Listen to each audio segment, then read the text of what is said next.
¿Qué tal? ¿Cómo andan? Bienvenidos, bienvenidas. Me encanta porque QR está vivo antes de arrancar y de repente arrancamos y se hace el silencio. Pero está linda la charla, pues es una charla fraterna, de lindo clima de trabajo aquí con todo el equipo de QR. Bueno, bienvenidas, bienvenidos. Arrancamos QR en vivo, Bravo TV. Seguimos analizando este acuerdo en ciernes entre el gobierno de Javier Milei y el gobierno de Donald Trump. Lo digo así, no digo entre Argentina y Estados Unidos, digo entre Milei y Trump. Ahora van a ver por qué. Y estamos tratando de darle la dimensión que corresponde y ofreciéndoles cada noche distintas entradas, distintas miradas posibles, sobre todo porque nos genera muchísima preocupación. Una preocupación que, como decíamos ayer, a veces en medio de tanta apelación a lo emocional, de tanto título rimbombante todo el tiempo en redes, en los medios, para tratar de llamar nuestra atención, que ya está bastante cascoteada. Es decir, para llamar la atención de la ciudadanía en estos tiempos, la ciudadanía argentina en particular, es como que hay que gritar mucho, hay que hacer un gran esfuerzo. Y sentimos que por ahí se nos pasa bajo radar cosas que de verdad son profundamente importantes, que pueden cambiar el curso de la vida social, política y económica de la Argentina, y nos parece que este acuerdo en ciernes o potencial acuerdo es una de esas cosas. Antes, algo que nos pasó en producción, decíamos, che, ¿cómo lo llamamos? ¿Es un acuerdo? ¿Es un préstamo? Porque en realidad nos convencía lo del acuerdo, pero el acuerdo, se necesitan dos para un acuerdo, y parece ser un acuerdo bastante desigual. Entonces dijimos, bueno, esto es un acuerdo unilateral. Unilateral del lado de ellos, digamos, ¿no? Del lado de Estados Unidos, sobre todo en función de la debilidad con la que fue el gobierno de Javier Milei a tratar de concretarlo. Dicho eso, hay un aspecto que nos parece muy importante, muy determinante, que tiene que ver con cómo se jugó todo el tema de las retenciones, y nos parece que es una suerte de botón de muestra. Entonces le dijimos a Mache, a nuestro creativo, le dijimos, hagamos algo, hagamos una portada que tenga la idea de botón de muestra alrededor de este tema. Y miren lo que hizo. Esta es nuestra portada de hoy. Y está muy bien. Para muestra, one button, made in USA. Parece un botón de lejos, pero es un poroto de soja. Pusimos la vaina. Y pusimos one porque somos de Parque Chacabuco. Que vamos a andar poniendo, ¿no? Pero la idea está clara.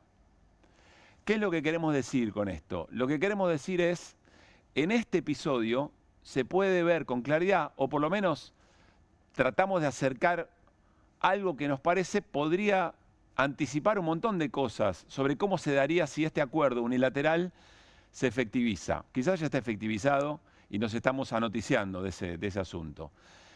Quien explicó muy bien, porque ustedes dirán, bueno, lo dicen en QR, tiene una mirada siempre, todos tenemos una mirada, pero presten atención cómo le explicaron en la televisión alemana, en la Deutsche Welle. Escuchen con atención de qué manera presentaron todo este episodio que tiene y que involucra, por supuesto, al secretario del Tesoro, Scott Bessent, ministro de Economía de Estados Unidos, en algún punto al gobierno de Javier Milei, a nuestro propio gobierno, pero vieron que nadie habló sobre el tema. En realidad habló Scott Bessent y hablaron los productores de cada país. Y por supuesto a los productores de soja estadounidenses y a los productores agropecuarios argentinos. Presten atención. Un giro comercial que podría profundizar el desplazamiento de la soja estadounidense en el mercado global. Los agricultores de Estados Unidos tienen problemas para vender soja a su principal cliente, China. Nueva York, Ana Nieto, la pregunta, ¿cuál es su reacción por esta operación de venta de Argentina? Pues hay una frustración que es abrumadora, y no lo digo yo, lo dice Caleb Ragland, presidente de la Asociación Americana de Soja y representante de los agricultores del Medio Oeste y el Delta del Mississippi, que es donde se concentra la mayor parte de la producción de soja. Normalmente, más de la mitad de las compras chinas anuales de soja se hacen a estos agricultores, pero este año Ragland dice en un comunicado que se ha hecho público hoy que el total de lo vendido este año ha sido cero. No poco, cero. Bueno, la Deutsche Welle, hablando sobre el acuerdo unilateral entre Argentina, entre Milei y Donald Trump, caracterizando la preocupación de los agricultores estadounidenses. Se refiere a un documento, a un artículo, a una carta, a un mensaje que nosotros queremos compartir con ustedes. Es este. Es el mensaje de la ASA, que es la Asociación Americana del Poroto de Soja. Bueno, esta asociación, con nombre de Murga, nos empomó básicamente. Vamos a prestarle atención a un párrafo de ese comunicado, que es el siguiente, creo que lo teníamos destacado por ahí, ¿no? Los productores estadounidenses de soja lo han tenido claro durante meses. El gobierno necesita cerrar un acuerdo comercial con China. China es el mayor cliente mundial de soja y por lo general nuestro principal mercado de exportación. Estados Unidos no ha realizado ventas a China en esta nueva campaña agrícola debido a los aranceles de represalia del 20%, impuestos por China, respondiendo a los aranceles estadounidenses. La frustración es abrumadora. Los precios, presten atención a esto, los precios de la soja estadounidense están cayendo, la cosecha está en marcha y los agricultores leen titulares que no hablan de cerrar un acuerdo comercial con China, sino de que el gobierno estadounidense está otorgando 20.000 millones de dólares en apoyo económico a Argentina, mientras que este país reduce sus impuestos a la exportación, retenciones de soja, para vender 20 cargamentos de soja argentina a China en tan solo 2 días. Bueno, esta es la enorme preocupación que generó inmediatamente no solo la reducción, o no la reducción de derecho de exportación en la Argentina, sino el acuerdo. Es un sector productivo estadounidense, está viendo el acuerdo que están firmando Milei y Donald Trump y les preocupa, bueno, ¿y la nuestra, qué va a ser de la nuestra?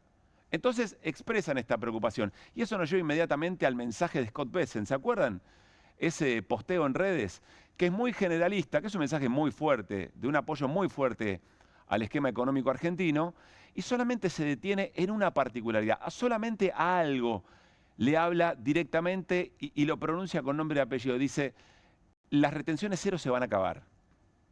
Y ayer le decíamos, ¿a quién le está hablando? ¿Le está hablando al pueblo argentino? ¿Le está hablando al equipo económico argentino? No, le está hablando a estos sectores, a esta asociación le está hablando. Está tratando de disipar su preocupación.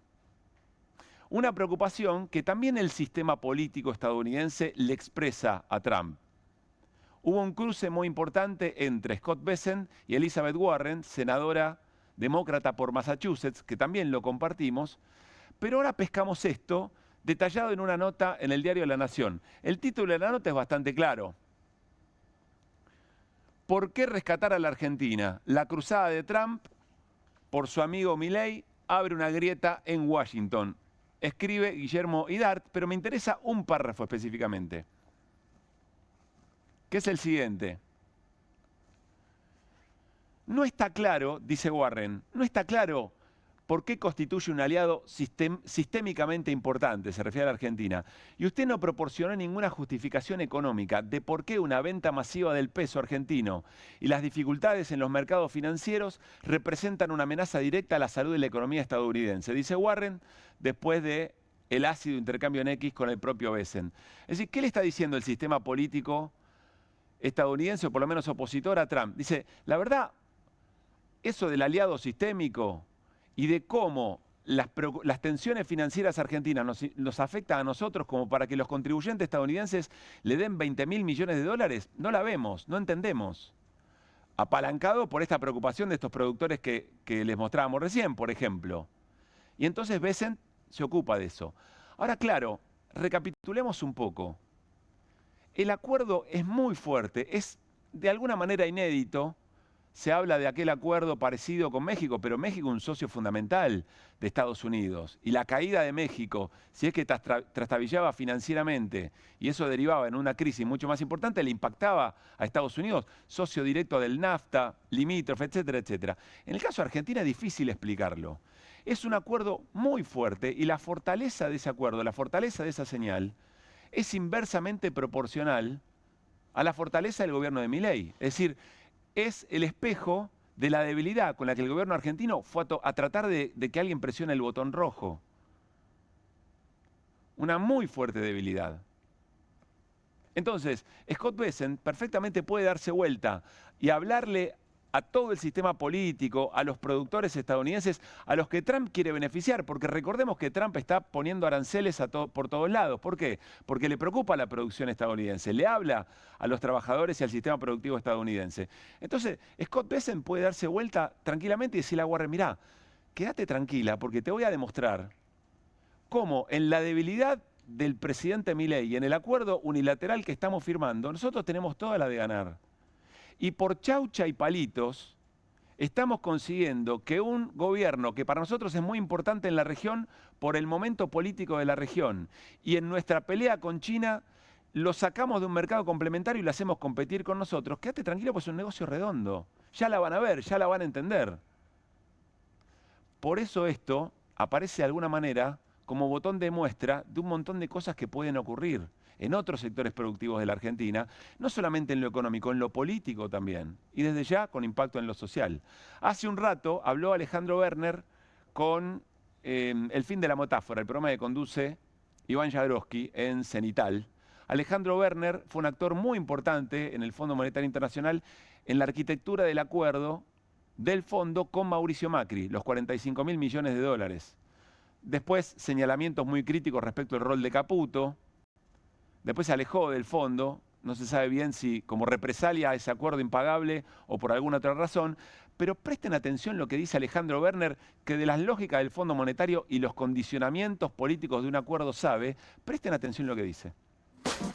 Yo creo que también refleja una cierta idea del gobierno de Estados Unidos que se siente mucho más cómodo tomando estas decisiones de apoyar, de castigar, etcétera, de manera bilateral que trabajando a través de los organismos multilaterales.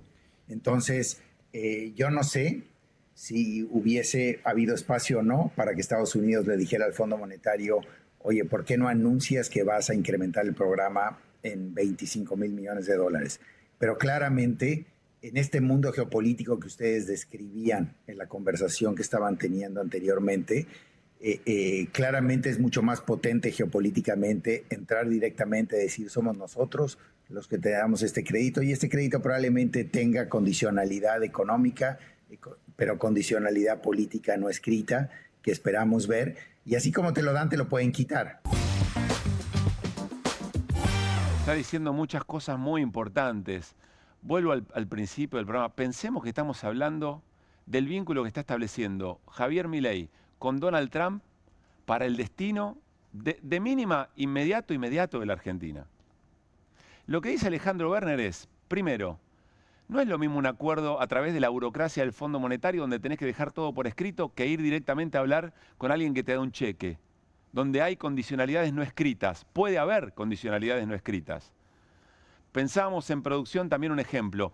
No estás sacando un préstamo con un banco, estás yendo a hablar con el prestamista del barrio, con condiciones que no necesariamente tienen que haber un acuerdo y nadie tiene que rendir cuentas eventualmente, como sí ocurre con el Fondo Monetario Internacional. Después sugiero otra cosa que no está en este tramo, Alejandro Werner, dice algo así como, y ojalá que sean complementarias las condicionalidades de Trump y las condicionalidades del Fondo Monetario, dejando entender que quizá no necesariamente le pidan lo mismo a la Argentina, pensando, por ejemplo, no sé, en el tipo de cambio, la acumulación de reservas y en muchas otras cosas.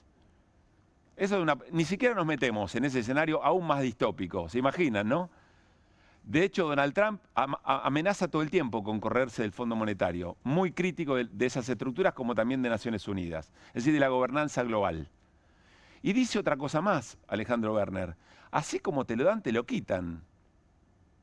¿Qué quiere decir? Que si Argentina no sigue a pie juntillas lo que Trump quiere en toda su manera de ser política de Trump, un día te dice, listo, no te apoyamos más. O peor aún, para la propia campaña del miedo que lleva adelante el gobierno de Milei, dice, miren que si viene otro gobierno esto no corre. Ahora vamos a hablar con Carlos Heller, que se acuerdan, el jueves pasado, hace exactamente una semana, vio la película entera, incluso con la campaña del miedo funcional a este acuerdo que nosotros llamamos unilateral, no entre Argentina y Estados Unidos, entre Milei y Trump. Bueno, veámoslo desde nuestro país. Vamos a ver cuál fue la reacción en este botón de muestra que nos muestra una dinámica posible de aquí en adelante si este acuerdo se concreta. Quizás ya se concretó y estamos viendo otra fase, ¿no? Que tiene que ver con los productores agropecuarios. Vamos a hacer un repaso muy breve sobre diarios federales, sobre portales federales, con una aclaración. Nuestra producción fue a buscar los principales diarios, podríamos decir los diarios hegemónicos de distintas provincias. Y esto apareció en muy pocos. Solo en algunas provincias los medios más importantes reflejaron este malestar. El resto hubo que ir a buscarlo a medios regionales dentro de cada provincia. Sería interesante preguntarse por qué. Vamos al repaso, a ver por dónde arrancamos. La capital de Rosario, una de las excepciones en ese sentido. Retenciones. La Sociedad Rural de Rosario critica el negocio del gobierno y exportadores. La suspensión del gravamen duró apenas 72 horas. Hay enojo de productores y acopiadores. Vamos más rápido. Próximo. La Pampa. El diario. Otra vez la burra al trigo. El agro necesita previsibilidad y ser entendido. Y toda la caracterización, dice en un momento, se traduce en mayor incertidumbre para productores y empresas que ven cómo las reglas de juego cambian al ritmo de la necesidad política, fiscal y financiera del momento. La falta de previsibilidad impide planificar con horizontes de inversión. Seguimos. Entre Ríos, se llegó a los 7.000 millones liquidados y vuelven las retenciones. La vemos pasar, lamentan pequeños productores. No son solo los pequeños productores, son pequeños productores, medianos productores y la sociedad rural la que se queja. Seguimos. Esto es Venado Tuerto. Vuelven las retenciones. La tregua para el campo duró apenas 3 días. El problema es doble. Agroexportadores anotaron ventas millonarias sin contar aún con toda la mercadería en la mano. Los productores comenzaron a retraer la oferta de soja al ver que los valores ofrecidos se desinflan. El riesgo de que se instale una sequía comercial que frene operaciones en las próximas semanas. Hablan de parche, desconfianza. ¿Hay algo más o hasta acá? Bueno, la crítica generalizada, insisto, tanto de lo que podríamos denominar mesa de enlace como pequeños y medianos productores, porque no pudieron ser parte de este negocio. En un rato Guido Bambini nos va a hablar de la estafa. Esto está siendo hablado como estafa. Es más, para graficar la gravedad de la estafa, algunos comunicadores especializados en temas agropecuarios dicen, ¿esto es peor que el caso Libra o es peor que el 3% de Carina? Enseguida lo vamos a hablar con detalle. Pero ¿qué es lo interesante, o por lo menos lo que queremos hacer hincapié en este momento en la apertura del programa?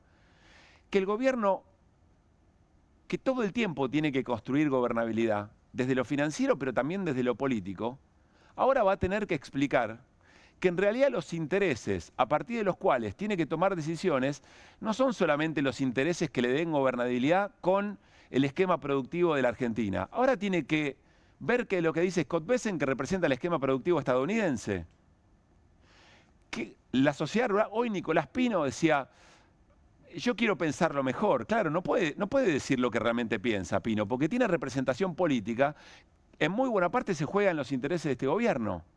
Pero empieza a hacerse preguntas, incluso los actores económicos que apoyan a Milei, que quieren la desregulación, que quieren un Estado ausente, pero van a tener que compatibilizar intereses que no son compatibles, porque Estados Unidos compite con la Argentina. En el petróleo, por ejemplo, ni hablar en el sector agropecuario. ¿Qué van a decir los gobernadores? Porque los gobernadores están frente a una elección y los gobernadores están obligados a representar. Están obligados a representar a la población en las cosas de la vida cotidiana que están muy complejas, pero están obligados a representar a los sectores de poder económico dentro de las provincias. Todo es un gran problema en términos de soberanía, pero también en términos políticos si lo miramos del gobierno sobre cómo va a construir esa gobernabilidad. Frente a esta escena estamos. Quizá estamos exagerando un poco nuestra preocupación, creemos que no. Enseguida lo hablamos con Carlos Heller. Y hoy viene Karen Tepp, que es candidata a primera diputada nacional por Fuerza Patria en la provincia de Santa Fe. Y además es representante de una nueva generación de dirigentes políticos. Lo primero que le vamos a preguntar es, ¿cómo hacemos o cómo tienen pensado generacionalmente hablarle a las nuevas generaciones sobre temas que parecen reeditarse del siglo XX? Porque esto es teoría de la dependencia pura. el más fuerte de la cuadra, el más fuerte del mundo, de la región, le dice al resto de los países qué tienen que producir y qué no.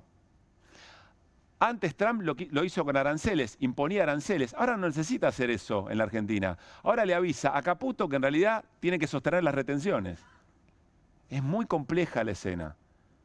Es muy grave la situación frente a la que estamos y por supuesto la pregunta es, para esos sectores de la política argentina que no han sido coherentes respecto de Javier Milei, que le han dado herramientas de gobernabilidad y que ahora tienen que observar esto y que seguramente también tienen vínculos muy aceitados con algunos sectores estadounidenses. Y entonces les empiezan a agarrar las dudas sobre si citar a Karina Milei o no, o sobre aplicarle una moción de censura a Guillermo Francos o no.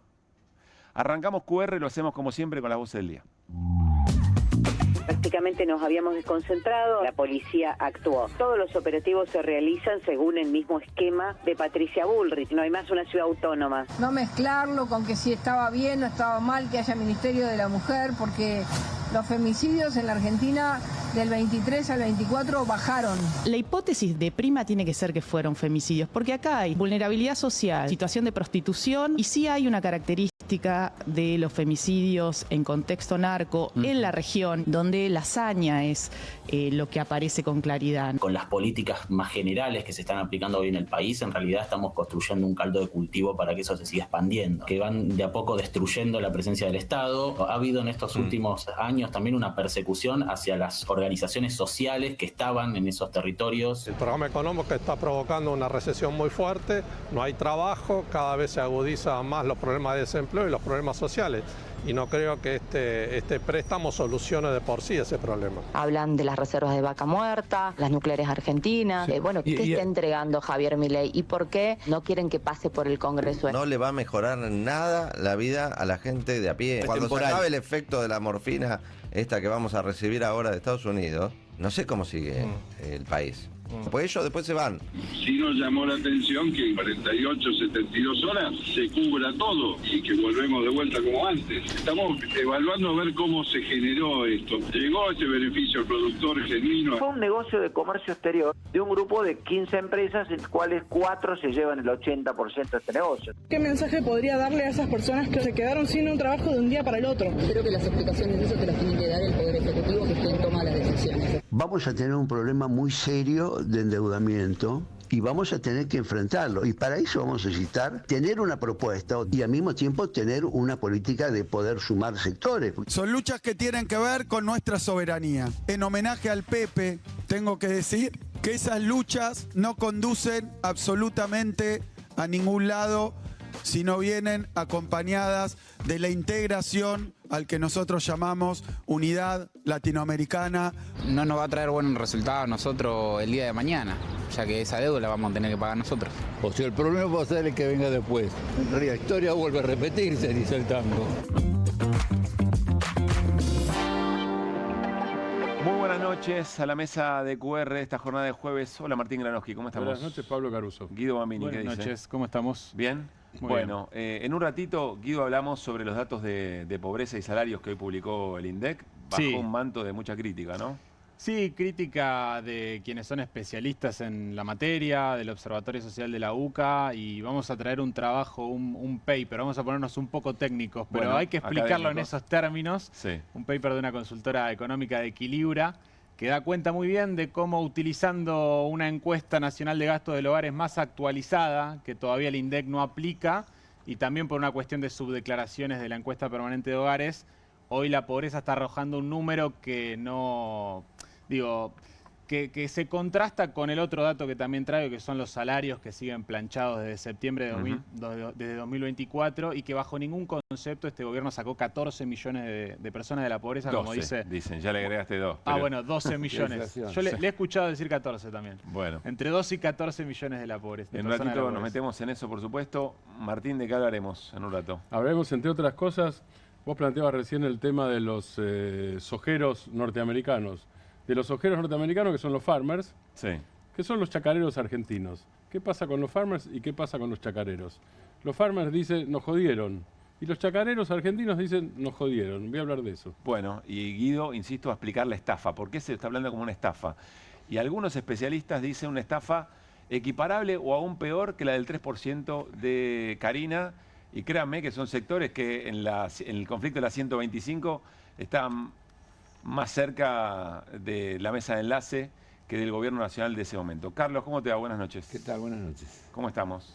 Bien, es una forma de decir. Hace una semana exactamente, y a esta hora, frente en este lugar y en este lugar, está Tanguero. Cuando Sí, todo Caruso. parecía que terminaba en una crisis de gobernabilidad muy profunda, vos dijiste, me voy a animar a plantear otra hipótesis. Así es.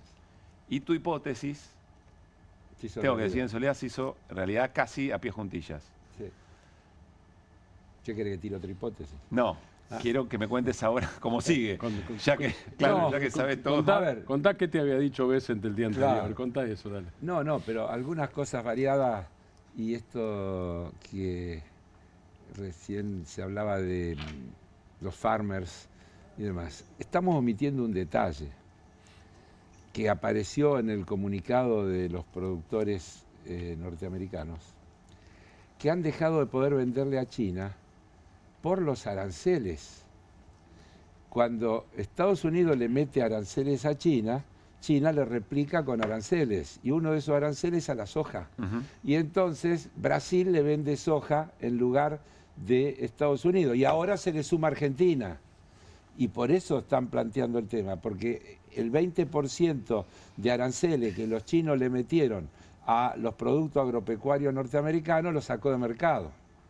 Nuestra preocupación, igual, Carlos, no es por los chacareros estadounidenses. No. Es qué capacidad de presión tienen sobre el que va a decidir ahora nuestra Estoy diciendo cómo se vincula todo, como a veces nos quedamos encerrados y todo tiene que ver con todo. Es decir, no es gratis lo que hace Trump con los aranceles. No es gratis. Tiene repercusiones y se van tomando medidas.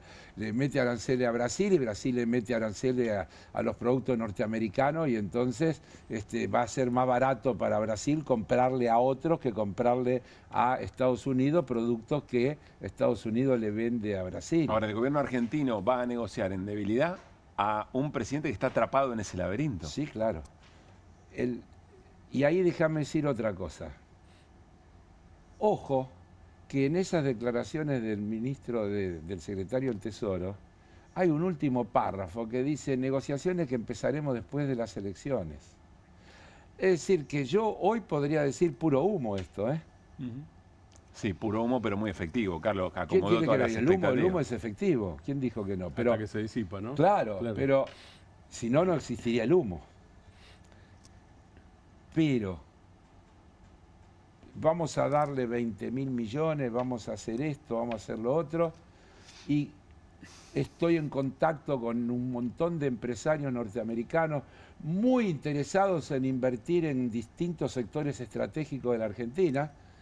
Entre otras cosas, quiero recordar los dichos del señor Lamela, cuando dijo que, entre otras cosas, estaba todo el tema de las tierras raras, que había que explotarlos en beneficio de ambos países.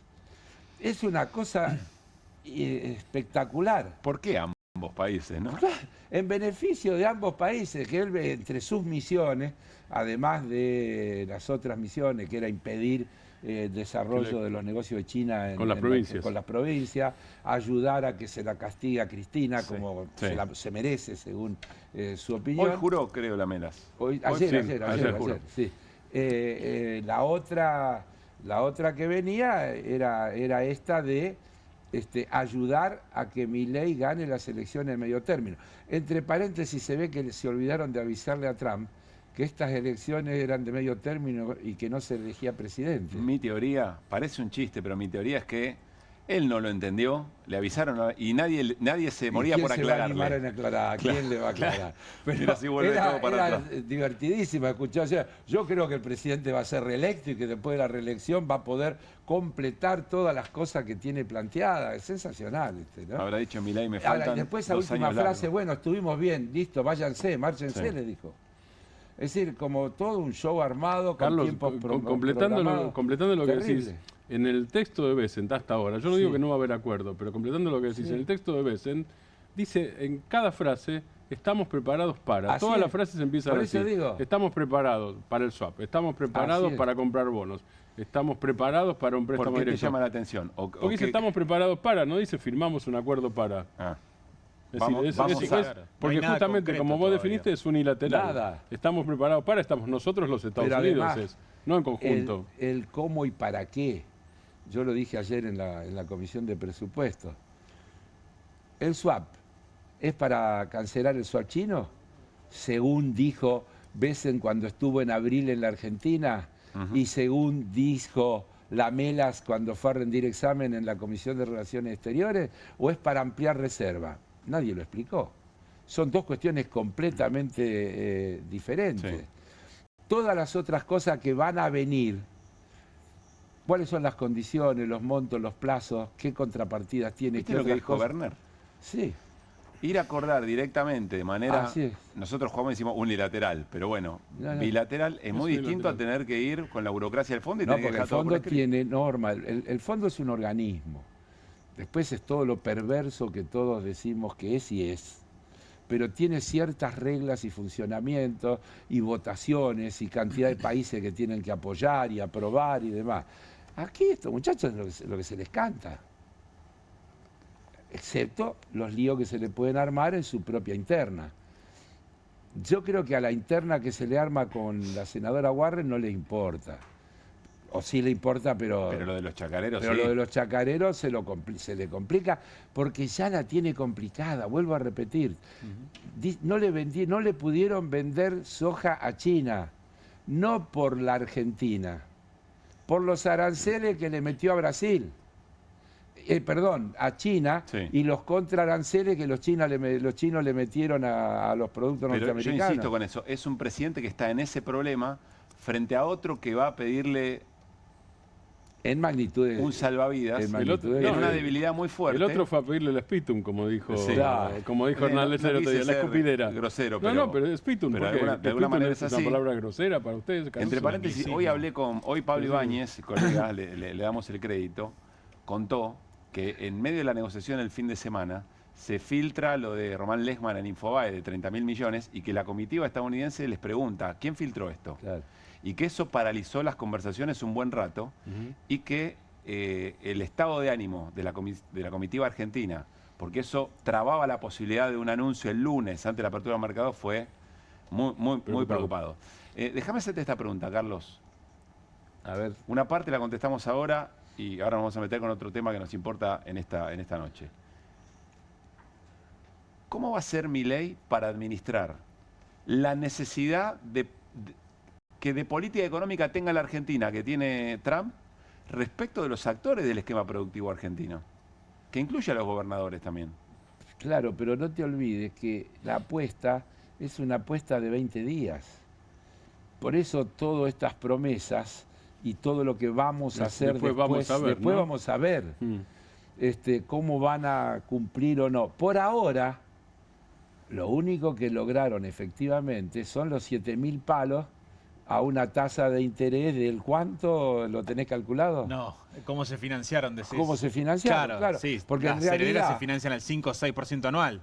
Y ellos esto debe tener una tasa... Adelantaron 7.000 palos. Pero esos 7.000 palos, con 1.500, 1.700 millones que perdieron de ingresos, tienen una tasa de interés monumental. Claro. Estamos pagando un precio por esa financiación, que por ahí es la única guita efectiva que le va a entrar antes de las elecciones para tranquilizar los mercados. Que entra ahora. Claro, 3 días. Por eso te digo, que en 3 días se la tienen que liquidar. Que tiene que comprar. A una tasa de retorno monumental que al final la pagamos los argentinos. Podríamos decirle al jefe de gabinete que ahí tiene uno de los lugares de donde podría sacar la plata para financiar el proyecto de la ley de discapacidad, ¿no? Sí, es prácticamente lo mismo. Hacemos un punto acá, porque no quiero perder la charla con Mariana Carvajal. Enseguida seguimos hablando con todo el equipo sobre este tema. Mariana es colega, es periodista, es militante y referente feminista. Estamos hablando, por supuesto, sobre el triple femicidio de Brenda, de Morena y de Lara, un caso que nos tiene conmocionados a ciudadanos y ciudadanas en la Argentina. Ustedes saben, QR no suele tener un abordaje policial de estas cuestiones, ni de este caso en particular. Esto está, por supuesto, es parte del problema, el abordaje policial de un triple femicidio, sino que en general no nos metemos en temas policiales. Pero acá se juega otra cosa y nos damos cuenta que es muy importante que en función de lo que la prensa hegemónica o la mayoría de los medios de comunicación, la mirada que tienen o que divulgan sobre estos temas es tan apabullante que entonces, de alguna forma, queríamos estar presentes y queríamos conversar con alguien que tiene mucho para decir. De hecho, quiero recomendarles la nota que Mariana Cabajal publicó en el periódico Acción. Pueden entrar al portal del periódico Acción, Triple Femicidio, la crueldad infinita, es el título de la nota. Mariana, soy Pablo Caruso en QR, con todo el equipo te saludamos. ¿Cómo estás? Buenas noches. ¿Qué tal? Buenas noches, ¿cómo están? Gracias, Mariana, por atendernos. Insisto, en el detalle del episodio, en cosas que en otros medios eso se puede leer de manera abundante. La verdad es que lo que nos interesa es tu mirada a esta hora respecto de qué es lo que está pasando y qué significa este triple femicidio y esta puja que parece haber, medio de nuestra batalla cultural, sobre venganza narco o femicidio. ¿En qué momento estamos? Mira, primero creo que hay que mirar como la foto más grande, ¿no? Lamentablemente las muertes de estas tres chicas, 2 de 20 y una de 15, creo que hay que insistir en esto, las edades que tenían, lo que nos muestra de esa foto que está enmarcada en lo que es la precarización laboral y la falta de posibilidades laborales para las pibas, el retraimiento del Estado Nacional en términos de programas sociales para las jóvenes, ¿no? Yo miraba los datos del programa Progresar, que era un programa que apoyaba a las y los jóvenes en términos educativos. Fue uno de los que sufrió mayor ajuste en el primer año del gobierno de Milei. Estas chicas no tenían trabajo, eso lo escuchamos de uno de sus primos. No conseguían trabajo y estaban en situación de prostitución, 2 de ellas. Y en ese contexto de vulnerabilidad social que las acerca seguramente a esta banda narco, no sabemos qué pasó todavía, está en plena investigación. Hay quienes dicen, bueno, una venganza, sí, hay un mensaje, ¿no? En esa hazaña frente a esos cuerpos que han sido, tienen signos de tortura, y se dijo también que se había transmitido en vivo a un grupo cerrado de 40 o 45 personas, como diciendo, bueno, esto le pasa a quienes me roban, ¿no? De parte de este jefe narco peruano, donde sí hay un mensaje, y un mensaje en la hazaña con la cual se destruyen estos cuerpos de chicas en estos femicidios en contextos de narcocriminalidad. Esto lo venimos viendo en la región. Uh-huh. Es un fenómeno que no es nuevo en otros países, lamentablemente. Y yo creo que hay que poner el foco en esto, ¿no? Perdóname, Mariana, quiero hacer hincapié en esto que dijiste. Vos lo que decís es la violencia sobre el cuerpo de las mujeres en este marco de actividades económicas ilegales es un mensaje en sí mismo. Es el mensaje de la crueldad. ¿Eso es lo que estás diciendo? Sí, y es un mensaje seguramente de disciplinamiento. No sabemos qué es lo que pasó realmente. Se habla de que pudo haber algún robo, algo que se quedaron, alguna de ellas, y esto tiene que ver con un mensaje a otros, ¿no? Un disciplinamiento de esto te puede pasar. Pero, a ver, yo lo que me parece que también tenemos que mirar qué está pasando con la capilaridad de las bandas narcos en el conurbano, o sea, qué es lo que qué lugar está ocupando frente a la retirada o la no respuesta del Estado a las necesidades de la gente. 1 de cada 5 pibas entre 14 y 29 años no tiene trabajo estable, trabajo pago. El trabajo en casas particulares es el mayor empleo de las mujeres en general, ¿no? El 98% está feminizado. Digo, hay una cuestión que tiene que ver con la falta de oportunidades para las chicas que las expone a una mayor vulnerabilidad. Y en esto, la disputa de si es femicidio o no es femicidio, quiero aclarar algo, porque me parece que ponerse en esa disputa que parece hasta no sé, no quiero decir una grosería, ¿no? Pero viene de esta cuestión de por qué los femicidios, por qué los feminismos vuelven a instalar esto. Bueno, los protocolos de investigación judicial marcan que toda muerte violenta de una mujer debe investigarse como hipótesis de femicidio. Después se podrá descartar si hay prueba que dé cuenta de que no se trató de una muerte de una mujer por el hecho de ser mujer. Pero acá tenemos algunos componentes que nos hacen mirar de otra forma esta muerte violenta, ¿no? Distinta de la de seguramente como tantos pibes que también son asesinados en contexto de narcocriminalidad, ¿no? Los soldaditos, que tiene que ver con la vulnerabilidad social de estas pibas, el hecho de que estaban en situación de prostitución o de trabajo sexual, y había una de 15 años, o sea, una de ellas tenía 15 años. Entonces ahí hay un componente de género importante. Habrá que ver cómo avanza la investigación. Claro. Después está la perversidad, ¿no? En las coberturas que tienen que ver de poner el eje a qué se dedicaban, o si son buenas o malas víctimas, porque en definitiva en algún momento hasta se las vinculó con la posibilidad de este mecanismo o esta metodología de robo conocida como viudas negras, ¿no? ¿Qué importa? Ninguna adolescente, ninguna piba merece aparecer en una bolsa. Es increíble, porque además es increíble lo que el fin de semana nos horrorizábamos con unas publicidades de una campaña en redes sociales, que algunas petroleras la tomaron, que parece que era una tendencia en TikTok, que tenía que ver con deshacerse de la community manager, y la broma era meterla en una bolsa, como secuestrarla y hacerla desaparecer. Claro. Y 2, 3 días después vemos esto hecho realidad. Mariana, me parece que hay mucho para pensar en torno a esto. Martín Granowski tiene una pregunta para hacerte. ¿Cómo estás, Mariana? Vos que ¿Qué estudiaste, tal, Martín? ¿Cómo andás? Vos que estudiaste el tema muy bien y hace muchos años. ¿Qué frecuente es este tipo de femicidios relacionados con lo que vos definiste como disciplinamiento, aparentemente relacionado con soldaditos, con el mundo del narco, con la violencia narco, no solo con los narcos, ¿no es cierto? Mira, acá en Argentina lo que me decían que sí en el conurbano no era la primera vez que eran chicas asesinadas en contexto supuestamente de narcocriminalidad. Lo que pasa que no había habido unas familias que salieran con la voz que se salió, y en este caso 3. O sea, no es que es nuevo, sí que no es tan frecuente.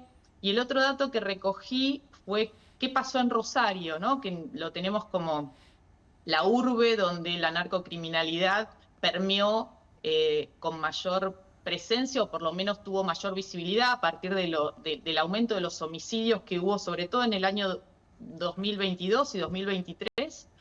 Y ahí lo que aparece claramente, que ese aumento, ese pico que pone el tema en la agenda mediática y política, fue a partir del aumento de las muertes de mujeres, de los asesinatos de mujeres, que pasan del 2021 al 2022 aumentan 160%, mientras que los homicidios de varones en esos contextos de narcocriminalidad en Rosario aumentaron apenas un 2%. Son mucho más, eso sí, porque eran cerca de 225, 215, ahora no recuerdo bien.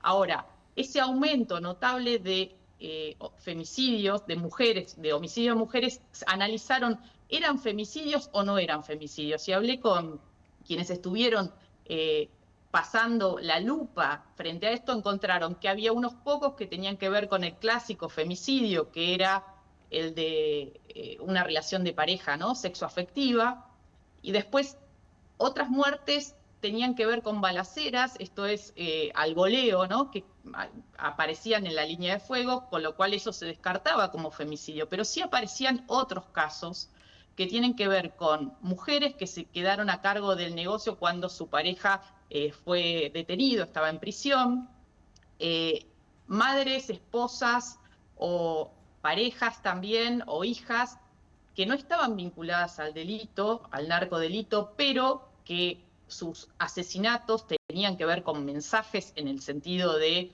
bueno, la venganza, ¿no? Algo. Y después algunas pocas, las menos, de mujeres asesinadas porque eran quienes salían a defender el territorio, el barrio de la avanzada narco, ¿no? Claro. Como distintas de estas figuras que aparecen. Hoy hablaba Mariana me hiciste acordar, hablaba con Lucy Caballero, socióloga, referente de Y Una Menos, y ella explicaba cómo la mayor protección para mujeres en situación de este tipo de vulnerabilidades es la comunidad.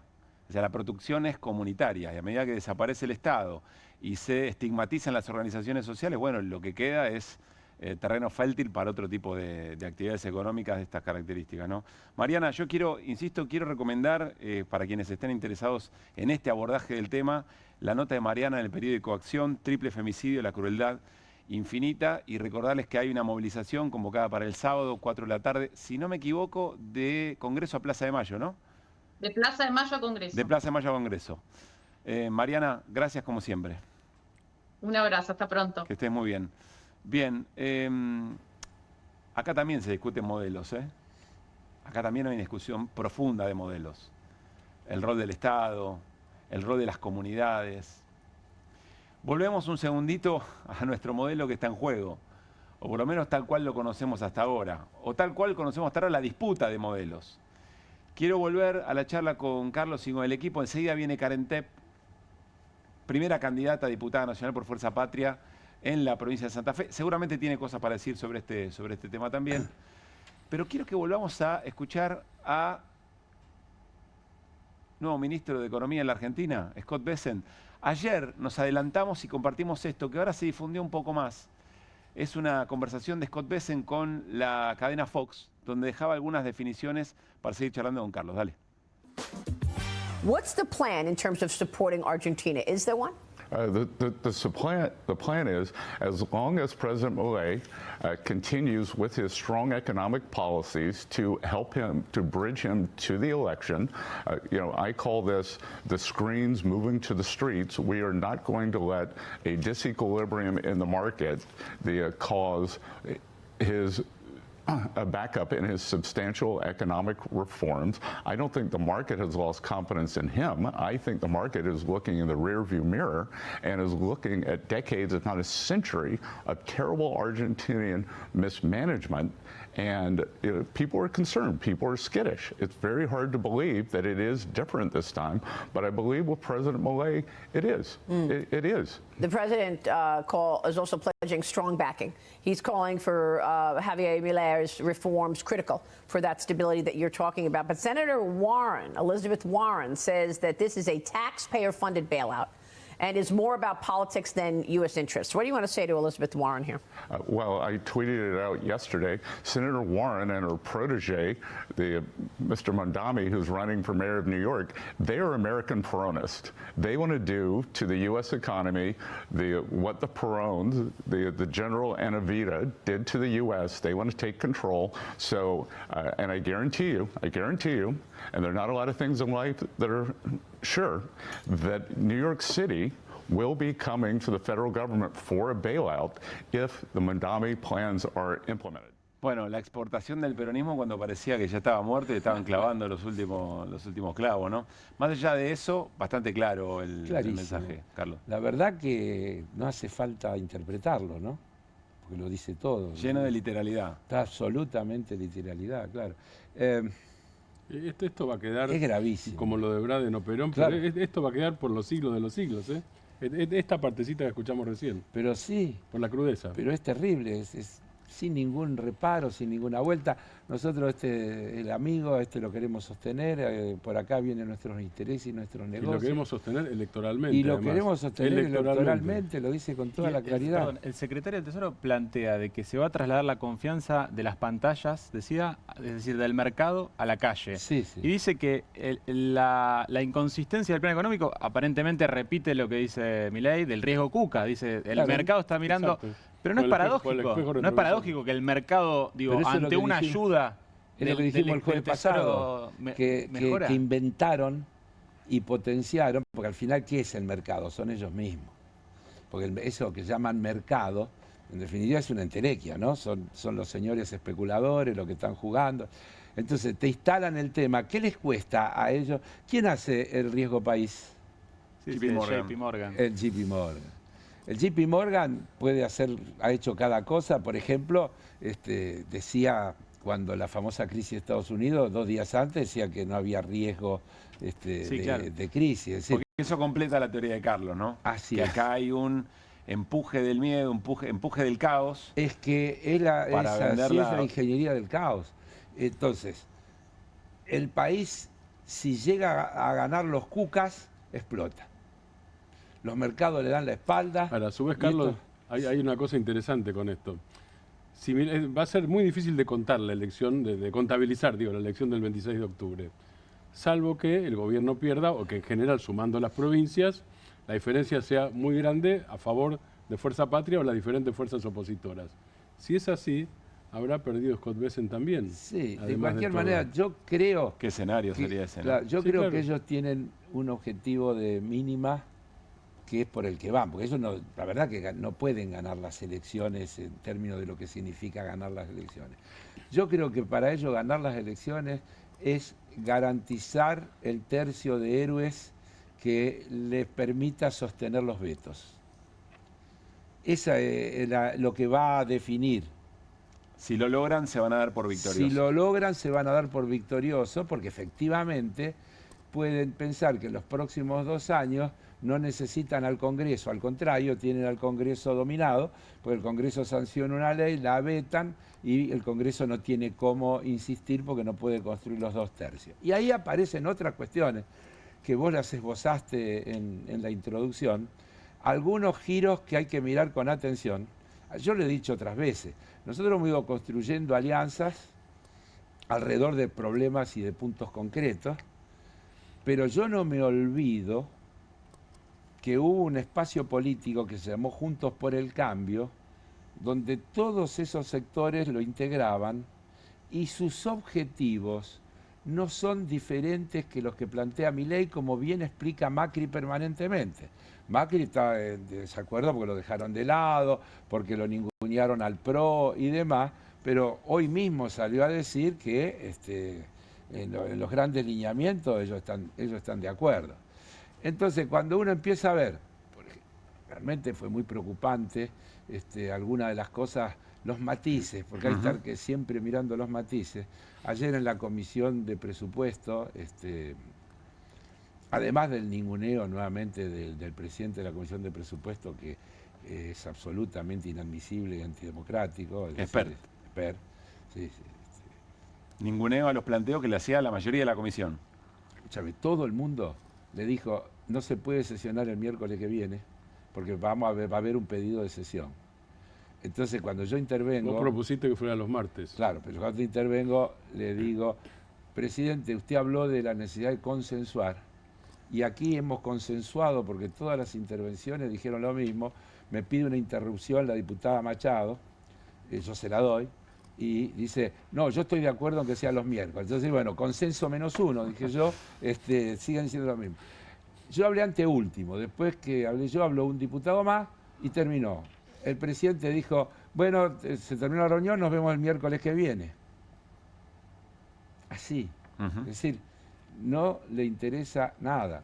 Nosotros mañana vamos a estar presentando una nota formal de nuestro espacio, donde pedimos la presencia de ministros, secretarios de Estado, de todas las áreas, empezando por el ministro de Economía, porque también los temas institucionales y de calidad institucional tienen su valor. El año pasado no vino el ministro de Economía, vino el presidente al Congreso a explicar los lineamientos. Este año ni vino el presidente, habló por cadena nacional. Nosotros estamos diciendo que no puede no venir el ministro de Economía, pero no es una formalidad, porque la Comisión de Presupuesto, cualquier comisión del Congreso, cuando cita a un funcionario del Ejecutivo, hay preguntas, no es solamente que viene y hace un discurso, tiene que contestar preguntas concretas. Pero además, Carlos, si ya de por sí es así y esas son las reglas de juego institucional, en el contexto de un acuerdo como el que quieren cerrar con el gobierno de Estados Unidos, es aún peor. Pero otra de las cosas que yo planteé ayer, dije, no podemos tratar el presupuesto porque entramos en la discusión técnica, si el swap es un crédito o no es un crédito, y si por lo tanto debe pasar por el Congreso o no. Sí. Yo digo, no quiero entrar en la discusión técnica. Esto que se nos está planteando es de tal magnitud que no podemos discutir el presupuesto sin conocer estas condiciones en detalle. Claro, es un paquete de política verdad económica. ¿Qué hipotéticamente nos darían y en qué condiciones y contra qué cosa, qué contrapartida?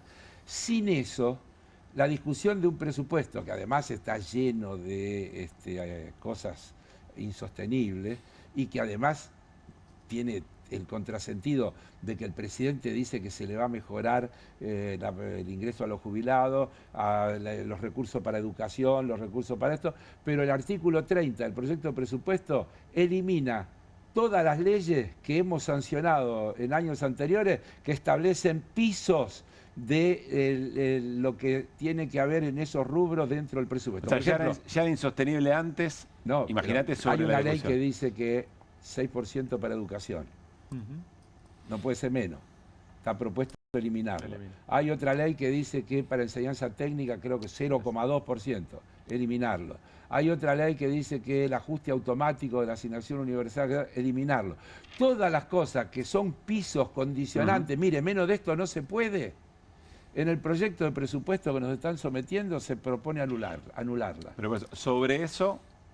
sobre eso esto, que no sabemos de qué se trata. Una especie de ley base metida dentro de la ley de presupuesto. Una pequeña ley base, pero no tan pequeña. No, ¿qué va a ser pequeña? No, porque esa educación no es pequeña. No es pequeña. Es una ley base metida dentro de la ley de presupuesto. Estamos en una situación de, yo diría, gravedad institucional preocupante, porque... ¿No te pasa, Carlos, que cuántas veces has dicho estamos en una situación grave y el resto de la política dice estamos en una situación grave, es grave institucionalmente? Es como si hubiera perdido fuerza la idea que estamos ante un riesgo institucional grave. ¿Cómo haces para a la ciudadanía explicarle? Bueno, perdieron las Yo elecciones. Digo que esta vez sí, pero... Perdieron las elecciones bonaerenses. Claro.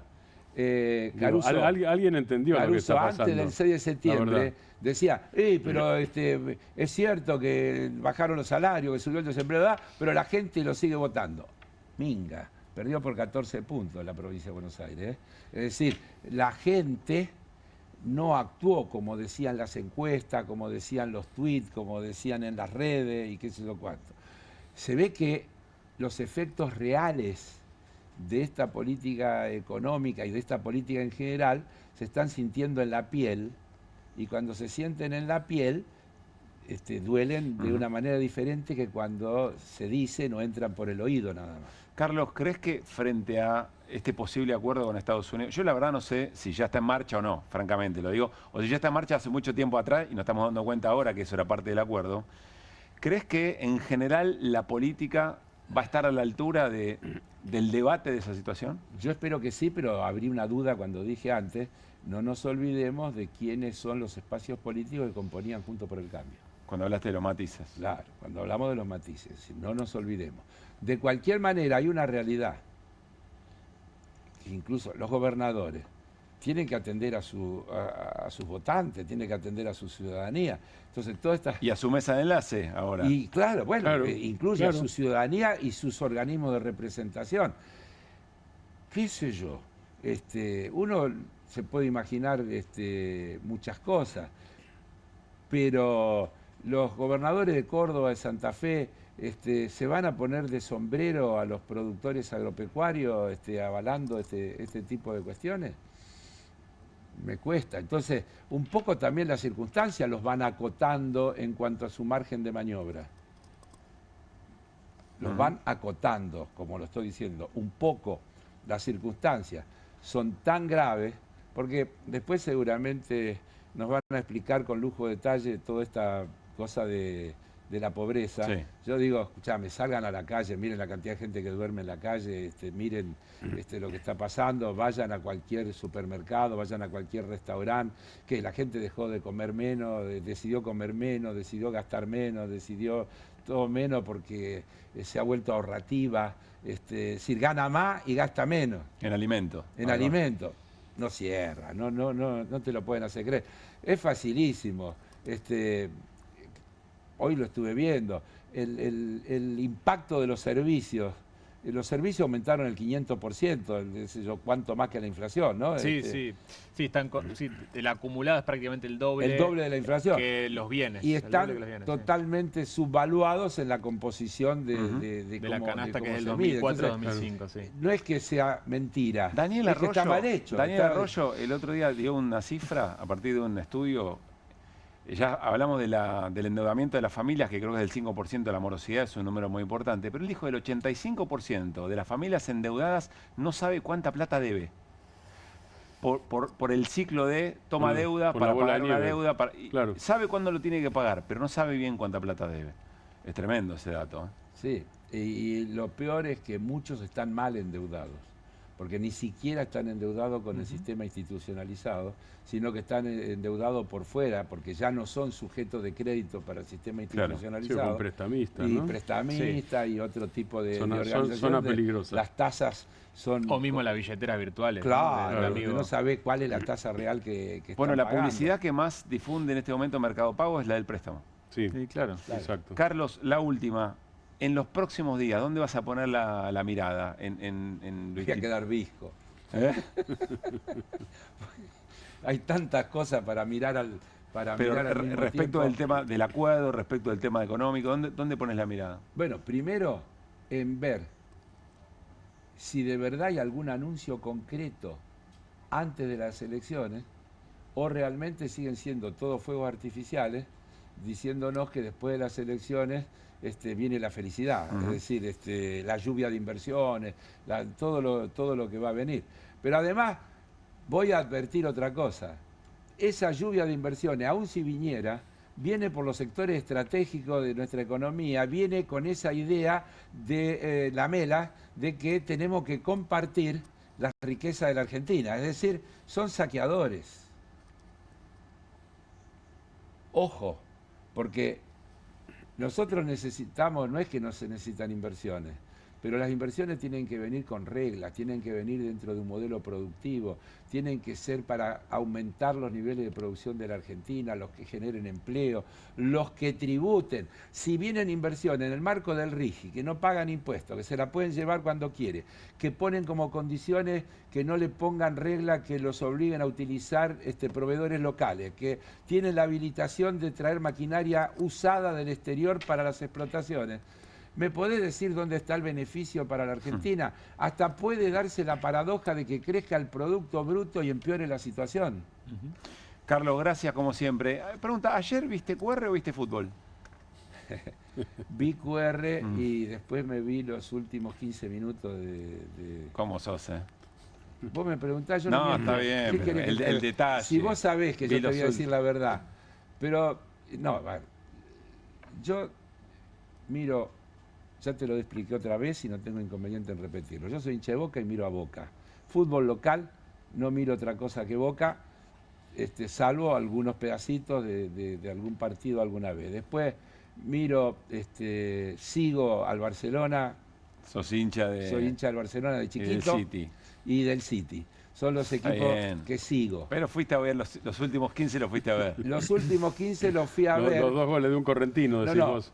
Perdón, ¿qué es eso? Miré en el teléfono cómo iba y... Se está enojando el productor. ¿Por qué? Tiene razón. Y porque... Lo hacemos sufrir. Pero yo no, vos me preguntás, ¿qué querés que mienta? No, ¿cómo vas a mentir? Está bien. ¿Viste el teléfono? ¿Viste cómo estaba la cosa? Cómo Dijiste, estaba, a ver los y se voy a ver los últimos 15 minutos. Carlos, gracias. Chao. Bueno, nos vamos a una pausa y al regresar hablamos con Karen Tepp. Insisto, es la primera candidata... ¿Se conocen? ¿Nos conocemos? Vení. Sí, pasen, no hay problema. Hola Karen, ¿cómo estás? ¿Cómo no? Sí. Y vamos a estar juntos dentro de unos días. Así es, en un par de semanas. En un par de semanas. ¿En Rosario? Sí. Santa Fe. No sé, Rosario, no, en Rosario. No, en Rosario. Sí, sí. Bueno, muy bien. Bueno, enseguida. Así que sí que nos conocemos. Buena. No, porque yo no sigo. Así que vos vas a entrar y yo me voy a ir, pero no importa. Bueno, va a dejar la vara ahí. No, pero dentro de 2 años va. ¿no? Dentro de 2 años venimos de vuelta. Bueno, ya venimos a charlar con Karen Tepp, insisto, primera candidata a diputada nacional por Fuerza Patria en la provincia de Santa Fe. ¿Qué mirada tendrá sobre todos estos temas? Y adelanto una pregunta. Si es una dirigente política de nueva generación y para interpelar nuevas generaciones, ¿de qué manera hablar de cosas que parecen del siglo XX? De la vieja política, de la dependencia, entre otras cosas, con lo que está pasando ahora entre el gobierno de Milei y el gobierno de Trump. Ya venimos.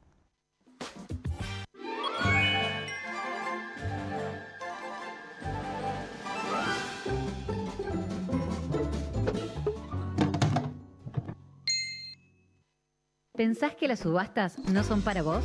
Son para todos, porque podés comprar y vender desde donde estés de manera rápida, fácil y confiable. ¿Querés participar de nuestra próxima subasta?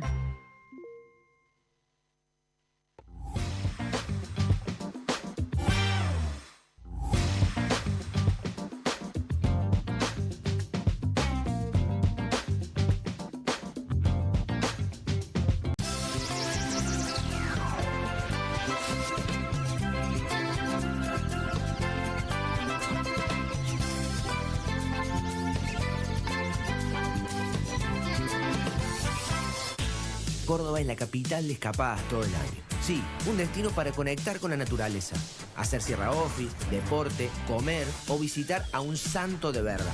Un lugar preparado para que puedas disfrutar todo el año. Vení a Córdoba, disfruta más fácil. Ellos suman 1000 años. 1000 años versus millennials. Agustín Rombolá, candidato a senador nacional por la Ciudad Autónoma de Buenos Aires. Lista 8, Partido Federal.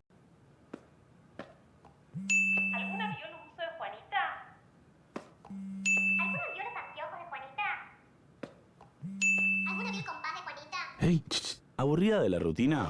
Telecentro te trae todo el entretenimiento que querés en un solo lugar. Con el Deco 4K con tecnología Android TV tenés HBO Max, Universal Plus, Disney Plus y mucho más en tu tele de siempre.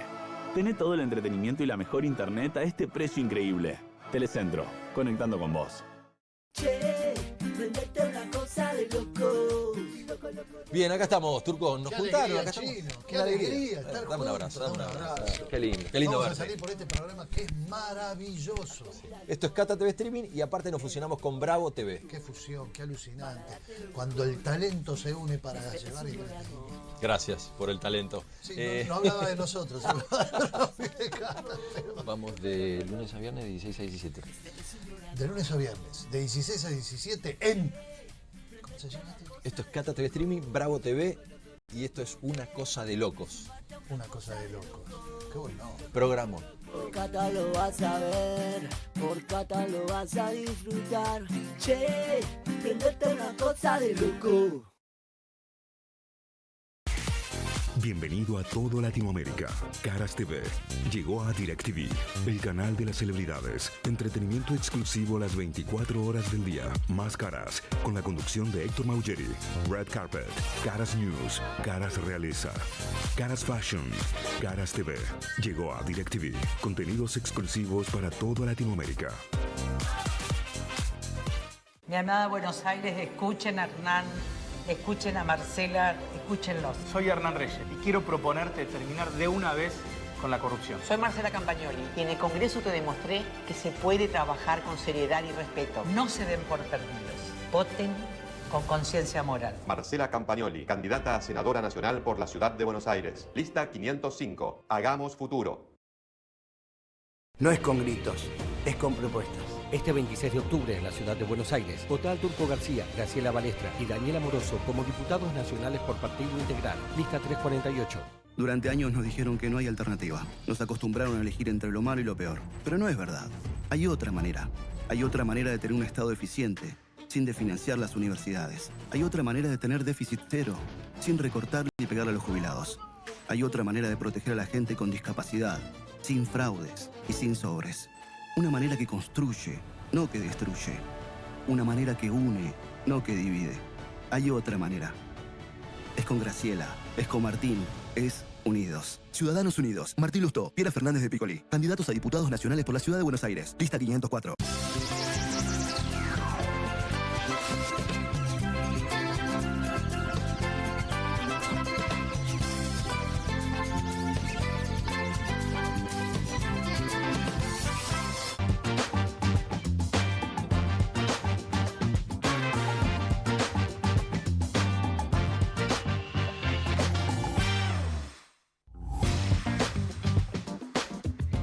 Muy bien, seguimos en QR, estamos en vivo por Bravo TV hasta las 12 y le agradecemos la visita a Karen Tepp, primera candidata a diputada nacional, representando a la provincia de Santa Fe por Fuerza Patria. Karen, ¿cómo estás? ¿Qué tal? Buenas noches, gracias por la invitación. Ahora, ¿no? Sí, ahora sí, formalmente, sí. Bueno. Voy a pasar el chivo, que es que el 14 de octubre vamos a estar con Carlos Heller en la ciudad de Rosario. Vamos a confirmar el lugar, pero ahí está. Sí, confirmamos toda la información. 14 de octubre en Rosario. Yo tengo un lugar, si quieren, si no está definido, es el Gigante de Arroyito, es un extraordinario lugar. No, fútbol y política, asuntos separados, Pablo, bueno, sobre todo en Rosario. Muy bien. No quiere perder votos, ya veo. Pero además soy tatengue, porque yo soy santo tomesina en realidad. Claro. Así o sea que en Rosario bueno. no tenés problema. No, en Rosario estamos bien. A ver, podría seguirla toda la noche, imagínense, sí, estoy como llamándome a silencio. Karen, quiero trasladarte a pregunta que amagué ya 2 veces. Llegás con el desafío de hacer una campaña, no nos gusta para nada la idea de tirar gente por la ventana. Generacionalmente hay gente muy joven en términos intelectuales, por más que tenga muchos años en el recorrido, y bueno, y hay gente muy anquilosada de temprano. Pero da la sensación que se está convirtiendo en un desafío de tratar de hablar de situaciones tan literales y tan groseras como, por ejemplo, lo que estamos viendo entre Milei y Trump. Te voy a pedir una caracterización, pero tenés el desafío de tratar de, no sé si tener un nuevo lenguaje, pero hay un desafío de interpelación en la ciudadanía que parece estar cansada de cierta manera de intercambiar ideas políticas. ¿Cómo lo vas a encarar o cómo lo estás encarando? Sí, me parece, a ver, nosotros los decíamos desde que ganó Milei, ¿no? De que había una idea de que la sociedad argentina se había derechizado, digamos, que se bajaba como esa idea. Y nosotros lo que decimos es que estamos más bien frente a una sociedad que está cansada de laburar cada vez más, de esforzarse cada vez más y de tener cada vez menos. Y que en todo caso estamos ante una nueva crisis de representación política y una crisis de sistema político que nos desafía a buscar no solamente una renovación, y lo decimos, de nuevas caras, nuevos nombres, sino también de nuevas prácticas, de nuevas interpretaciones de esa sociedad. Y a mí lo que me parece es, yo escuchaba la pregunta que vos hacías al comienzo cuando me presentabas y pensaba, hace 20 años yo arrancaba a militar y estábamos en un escenario donde era el no al ALCA. O sea, había una América Latina unida que decía... ¿Qué edad tenías en el 20 años. O sea, cuando arrancaba militar había una Latinoamérica que era totalmente diferente y que nos interpelaba de otra manera y que había, digamos, gobiernos que se parecían a su pueblo, pero que además se plantaban con la valentía de recuperar la soberanía. Bueno, hoy estamos años luz de eso, digamos, y nosotros estamos teniendo como generación política que recuperar el coraje de aquellos tiempos, pero también de interpretar a una sociedad y una juventud en la cual hoy... Digo, pero está la discusión lejos de parece que ser la misma. angustia, sí, pero está lejos de que la angustia y la crisis social, económica, incluso política que tenemos en este tiempo pueda manifestarse de maneras similares a aquellos. Hoy, digo, hay una pregunta que nos ronda a todos los que vivimos en el 2001, o más o menos teníamos conciencia, que es ¿por qué la cosa no explota? Digamos, y no es una pregunta ahora, sino que viene de hace tiempo. Y es porque la cosa está implosionando, o sea, porque la cosa está implosionando puertas adentro, digamos. Lo que hoy, el malestar acumulado que hay en las familias, digo, trabajador de la economía formal, ya sea del sector público o sector privado, todos te dicen el mes se me termina el día 20, el día 15, el día 10. Ese malestar se va manifestando puertas adentro con un aumento de crisis de salud mental, consumos problemáticos, adicciones, intentos de suicidios en jóvenes. O sea, estamos en una sociedad que claramente está siendo víctima de años y años de un neoliberalismo que nos ha colonizado en términos de un individualismo que nos llevó a la soledad. Entonces, la principal tarea de la política hoy, digo, no es solamente ganar elecciones, sino volver a reconstruir un tejido social que está roto. Y volver a hacer, que esos problemas que hoy se viven como problemas individuales del ámbito privado vuelvan a socializarse, vuelvan a entenderse como problemáticas sociales que necesitan, por tanto, una resolución de la política. Yo lo digo mucho en las asambleas que venimos haciendo en la campaña, donde se encuentra la docente con el comerciante, con el productor agropecuario, con el vecino, y hay esa mezcla de, digamos, una angustia que se vive en la carne presente de cada uno de los hogares, con la necesidad de una expectativa de esperanza, de volver a esperanzar.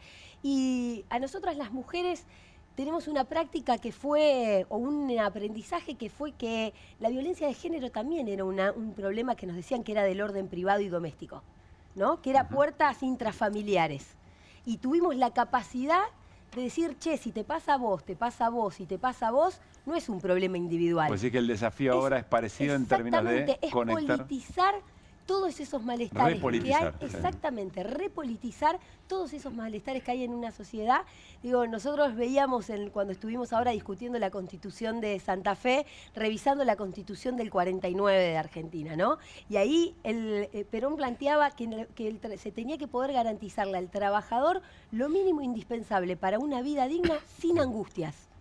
Mirá qué premonitorio, sin angustias. Digamos, se planteaba en aquel momento un gobierno que sin lugar a dudas le dio los años más felices al pueblo argentino. Bueno, hoy pareciera que la angustia es lo que atraviesa cada una de las vidas de nuestros argentinos y argentinas y en manera particular a los jóvenes. Entonces, me parece que la política tiene que volver a conectar con la vida cotidiana, si no todo lo otro queda muy lejos. El debate quedamos en los medios. Sé que Martín tiene preguntas. Sí, en relación con lo último, justamente que estabas diciendo. En comparación ya no con 20 años atrás, sino con 2 años atrás. Vos percibís que sigue, porque lo que hubo es esperanza, es mi olfato más mi análisis más mis caminatas me dan esperanza, me dan alegría, por mi ley, esperanza, angustia, bronca. Sí. ¿Qué absorbés vos en la recorrida por Santa Fe? Sí, yo creo que es eso y hoy por eso nuestra principal batalla electoral va a ser contra la resignación. Digamos, no hay dudas que hay una mayoría social en Argentina y que en Santa Fe también se manifiesta que hay un claro descontento con el rumbo de los gobiernos actuales. Ahora, esa mayoría social hoy es muy silenciosa. Digamos, no se termina de manifestar como lo veníamos hablando. ¿En el mano a mano, en el cara a cara, no la ves?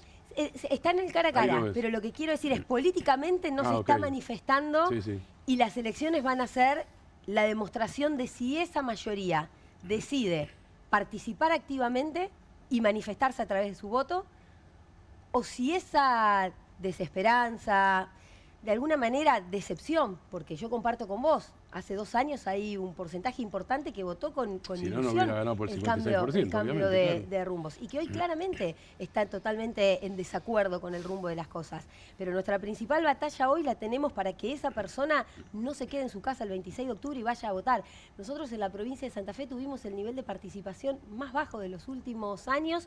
Lo de provincia de Buenos Aires abre una expectativa, digamos, en términos de que aumentó la participación y ahí también hay una responsabilidad de los gobiernos actuales. Digo, claramente el gobernador de la provincia de Buenos Aires confió en su gestión y la fue a plebiscitar en las urnas consiguiendo un respaldo importante. En el resto de las provincias santafesinas, de las provincias, particularmente en Santa Fe, el oficialismo desmovilizó el voto. Entonces nosotros hoy, digo, no hay dudas de que hay un claro descontento. Desmoviliza el voto porque no quiere que sea un plebiscito, digamos. Exactamente. A ver, la eliminación de las PASO por parte de los gobiernos es un claro entendimiento de que tenía que dividir a la oposición.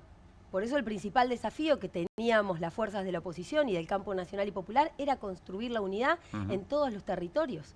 Porque lo único que apelaban era a un peronismo dividido, a un campo nacional y popular dividido para poder mantenerse. Entonces, nuestra tarea principalmente es con toda esa gente que hoy la está pasando mal, es volver a reconstruir el vínculo y la confianza, la credibilidad con la política. Para eso hay que hacer las cosas de otra manera. Porque que Milei sea presidente es porque las cosas se venían haciendo mal. Ahora vuelve a la campaña porque tenemos una imagen muy interesante para preguntar sobre la metodología de la campaña. Pero hablaste de la interna, y me quiero, perdón, de la discusión. Sí, bueno, de la discusión interna y de haber logrado amalgamar un frente de unidad. Fue muy elogioso la construcción del frente en Santa Fe. También hay una demanda de que ese frente no sea solamente electoral, sino que se transforme en una fuerza política madura como para sobrellevar lo que viene después. En ese sentido, ¿cómo ves el proceso de unidad? Teniendo en cuenta que si eventualmente hay un cambio de signo de gobierno, van a tener que ponerse de acuerdo en tomar medidas lo suficientemente profundas que le demuestren a la gente que le pueden mejorar la vida y que no solamente quede... Y vos sabés cómo es, cuanto más amplio, a veces es menos profundo la posibilidad de llevar adelante medidas ejecutivas. ¿Qué pensás sobre eso? Mira, lo primero es que la unidad en Santa Fe fue posible porque viene siendo la construcción de un proceso. Digamos, en nuestro caso lo iniciamos en la ciudad de Rosario hace 2 años entre Ciudad Futura y los distintos sectores del peronismo, que nos permitió estar a las puertas de ganar la intendencia con Juan Monteverde y que se logró esa victoria en Rosario este año ganándole al candidato de Milei y al candidato del gobernador en las elecciones de concejales con Juan Monteverde en un escenario que no era de unidad total de nuestro campo, ¿no? Pero ahí hubo, en las elecciones que tuvimos este año provinciales, un respaldo de la gente a los mayores grados de unidad posible, digamos, y eso fue una señal importante para hoy tener una lista única. Lo que nosotros decimos es, acá hay una apuesta que no es una táctica electoral, digamos, es una apuesta a la construcción de un proyecto político estratégico en la cual tienen que estar dada la unidad con la renovación política que era la que hablábamos antes. Yo lo digo en todas las asambleas que venimos haciendo ciudadanas.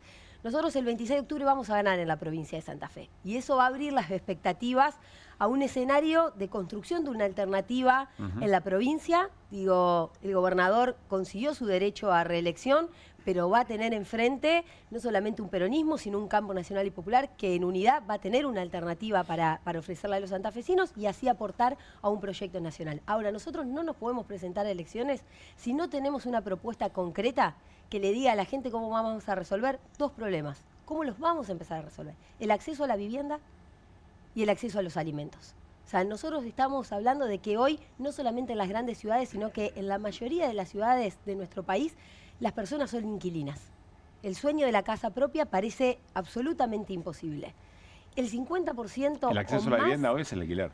es el alquiler. Es el alquiler con suerte. Sí, te alcanza, claro. Si no tenés que volverte a la casa de tus quiero decir, viejos. las si no políticas tenés- de acceso a la vivienda deben estar dirigidas al alquiler. Sí, así todo tenés una cantidad, cuando te metés hacia adentro del profundo de Argentina, tenés experiencias de intendencias, de presidentes comunales y más que vienen sosteniendo esa idea del plan lote con servicios. Ahora bien, claro que le falta el acompañamiento, la política crediticia, etcétera, etcétera. Ahora bien, nosotros tenemos que tener una herramienta concreta de acceso a la vivienda para las 2 opciones.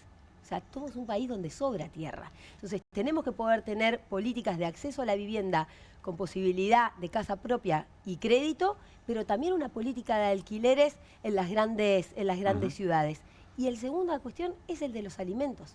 Nosotros no podemos ser país productor de alimentos, una provincia productora de alimentos y que hoy las familias, como lo venían hablando en el bloque anterior, se estén endeudando y sobreendeudando con la tarjeta de crédito para comprar los alimentos. Lo que pasa es que cuando el 50% de tus ingresos se te va en pagar el alquiler, no hay número que cierre. Entonces, esas 2 cuestiones, que son muy básicas, nosotros tenemos que tener como campo nacional y popular las propuestas y las ideas concretas para poner en marcha. ¿Qué es lo que creo yo que es la tarea que tenemos por delante después de ganar la mayor cantidad de provincias el 26 de octubre? Discutir las ideas, los programas, las acciones, la política y no los nombres.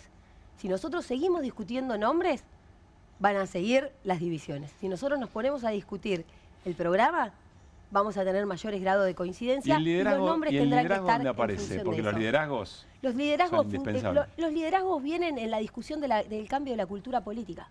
Me parece que los liderazgos de nuestra generación tienen que estar proclive a esto, a decir, si seguimos discutiendo las cosas de la misma manera, vamos a tener los mismos malos resultados.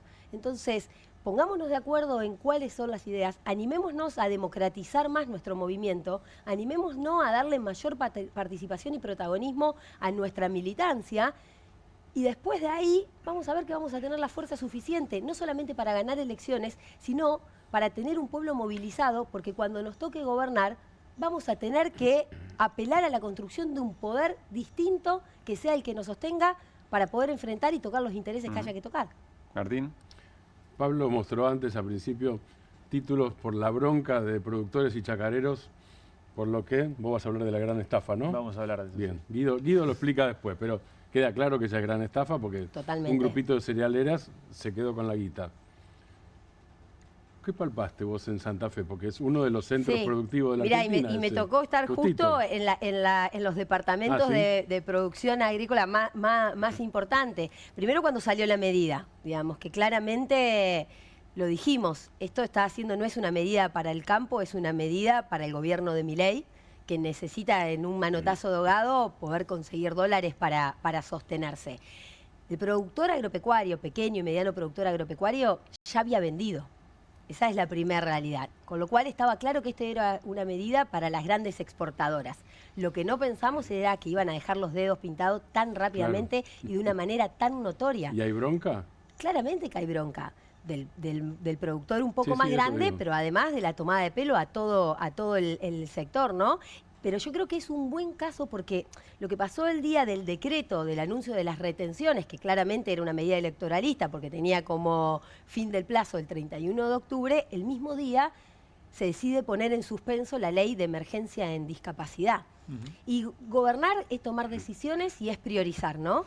Y estamos hablando que la exención y la transferencia de recursos que se les dio a estas 11 grandes exportadoras, que eran, y fue público, los 35, 36 quits que se presentaron y que se llevaron 1.600 millones de dólares en las retenciones ceros en 48 horas, es el mismo presupuesto para sostener la ley de emergencia en discapacidad por un año. ¿Quién lo necesita más? ¿Esos 36 tipos o los 4,5 millones de argentinos y argentinas que necesitan del sostén y del acompañamiento de personas, de equipamientos, de transportistas? Esa decisión de qué priorizás es la esencia de la política. Es la esencia de la política. Es la esencia de la política. Y el gobierno de Milei empieza a dar cuentas con esos hechos concretos de qué estamos hablando cuando nos referimos a una política de crueldad y de profundización de las desigualdades. Y además al campo lo embromaste, lo embromó el gobierno. Absolutamente. Porque esas cerealeras no son el campo. Para dividir las cosas, estoy hablando muy esquemáticamente, por supuesto. Sí, pero mirá, eso es timba. Exactamente. Porque además, a ver, el productor agropecuario en la provincia de Santa Fe, el 70% de los productores agropecuarios en nuestra provincia no son dueños de su tierra. Alquilan, arriendan. Digamos, y su agenda tiene que ver más en el Congreso cómo discutimos una actualización de esa ley de arrendamiento. Digamos, y son los que ya habían vendido. Entonces, y ahí también, yo lo digo viniendo de una provincia productora, nuestro campo, el campo nacional y popular, el peronismo, tiene que reconstruir el diálogo y la agenda con el sector productivo de nuestro país. Porque claramente está roto, pero se necesita poder volver a reconstruir. Porque se necesita poder volver a encontrar de que hay que mirar una segmentación, de que hay que poder diferenciar y caracterizar cuál es la realidad. Yo creo que hay que poner mayor voluntad de reconstrucción. Hay que poner mayor voluntad de reconstrucción y de representación de ese sector. Porque además trae aparejado también la discusión con la pata industrial. Digamos, todo el sector de la maquinaria agrícola, hoy, digamos, temblando por la apertura de las importaciones de la maquinaria usada en nuestro país. Digamos, son todas medidas que a la provincia de Santa Fe la afectan de lleno. Karen, ¿qué mirada tenés o cómo te impactó el asesinato, el femicidio de estas 3 pibas acá en la provincia de Buenos Aires? Sobre todo en esa vinculación con la actividad narco. Nada, me tocó, estando en Tostado, compartirlo justo con compañeras, con muchas mujeres que vienen trabajando en los barrios populares, que vienen haciendo todas las tareas de acompañamiento, de prevención, que venimos hablando esto, de el corrimiento del Estado y la soledad también en las que están las redes de mujeres tratando de sostener todo esto, y de cómo te genera una gran impotencia cada vida que te arrebatan, digamos, porque es así.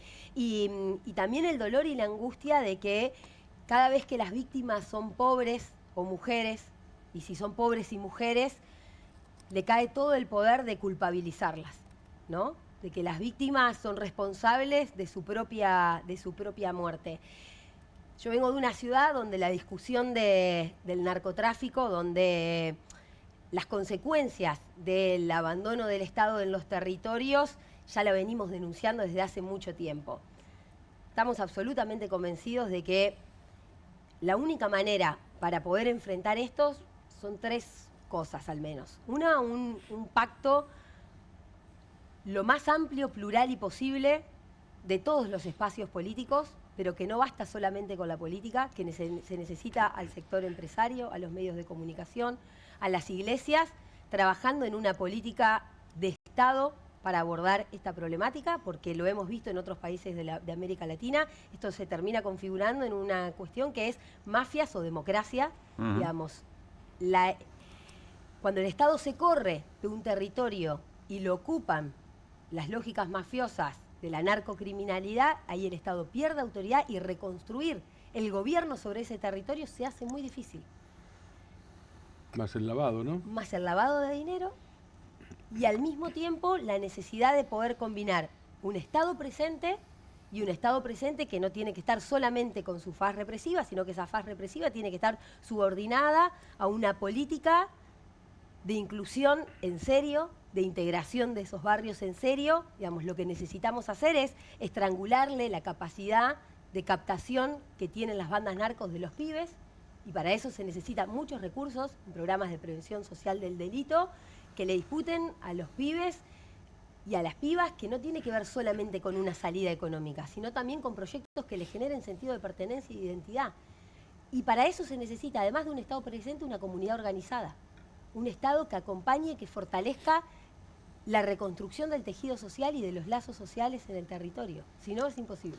Karen, gracias por haber venido. No, muchísimas gracias a ustedes. Que tengan buen descanso. Gracias. Venimos desde Octado hasta acá, con escala de Santo Tomé, pero bueno, acá estamos. ¿Puedes mostrar la imagen de cómo andan armando las asambleas ciudadanas? Mirá, lo que van a próxima estación, renovación, y ahí aparece Karen.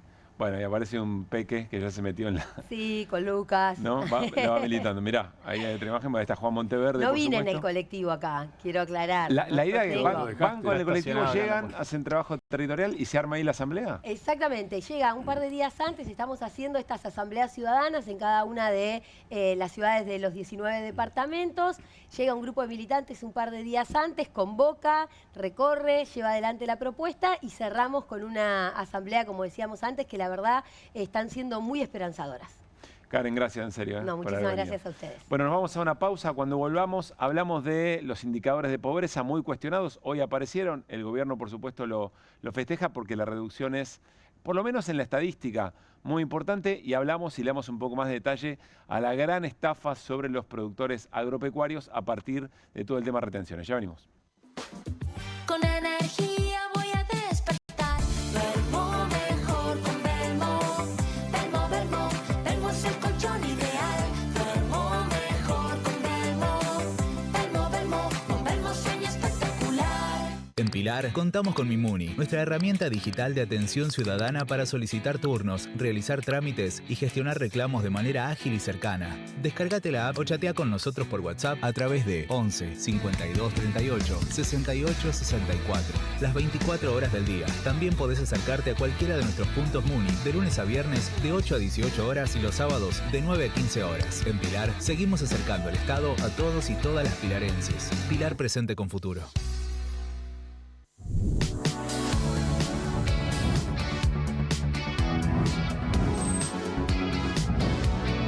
Soy Agustín Neglia, los invito a todos a ver por Amazon Prime lo mejor de La Rioja en nuestra nueva serie de viajes Super Guide por Amazon Prime.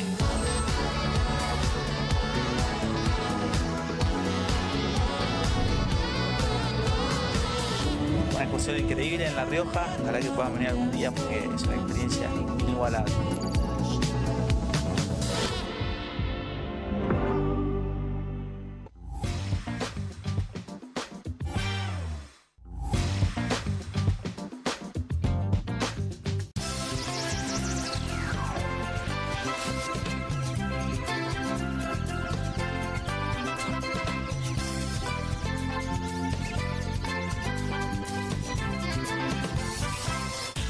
Córdoba es la capital de escapadas todo el año. Sí, un destino para conectar con la naturaleza, hacer sierra office, deporte, comer o visitar a un santo de verdad.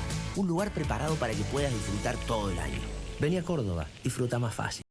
Mi amada Buenos Aires, escuchen a Hernán, escuchen a Marcela, escúchenlos. Soy Hernán Reyes y quiero proponerte terminar de una vez con la corrupción. Soy Marcela Campagnoli y en el Congreso te demostré que se puede trabajar con seriedad y respeto. No se den por perdidos. Voten con conciencia moral. Hernán Reyes, candidato a diputado nacional por la ciudad de Buenos Aires. Lista 505. Hagamos futuro. Arriba que llegan tarde. Arriba que llegan tarde. Arriba que llegan tarde. ¡Ey! ¿Aburrido de la rutina? Telecentro te trae todo el entretenimiento que querés en un solo lugar. Con el Deco 4K con tecnología Android TV tenés Disney Plus, HBO Max, Universal Plus y mucho más en tu tele de siempre. Tenés todo el entretenimiento y la mejor internet a este precio increíble. Telecentro, conectando con vos. En octubre, elegí diputados y senadores que están con los jubilados, nunca con los ajustadores y coimeros. En Ciudad de Buenos Aires, Cristian Castillo, senador. Frente de Izquierda, lista 506. Che, prendete una cosa de loco. Bien, acá estamos, Turco. Nos Qué juntaron. alegría, Acá estamos. Chino, qué Una alegría estar Dame un juntos, abrazo, dame un un abrazo. abrazo. Qué lindo Vamos a verte. salir por este programa que es maravilloso.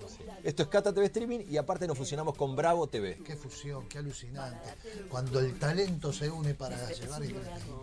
Gracias por el talento. Sí, no hablaba de nosotros. Hablaba de Cata, pero... Vamos de lunes a viernes de 16 a 17.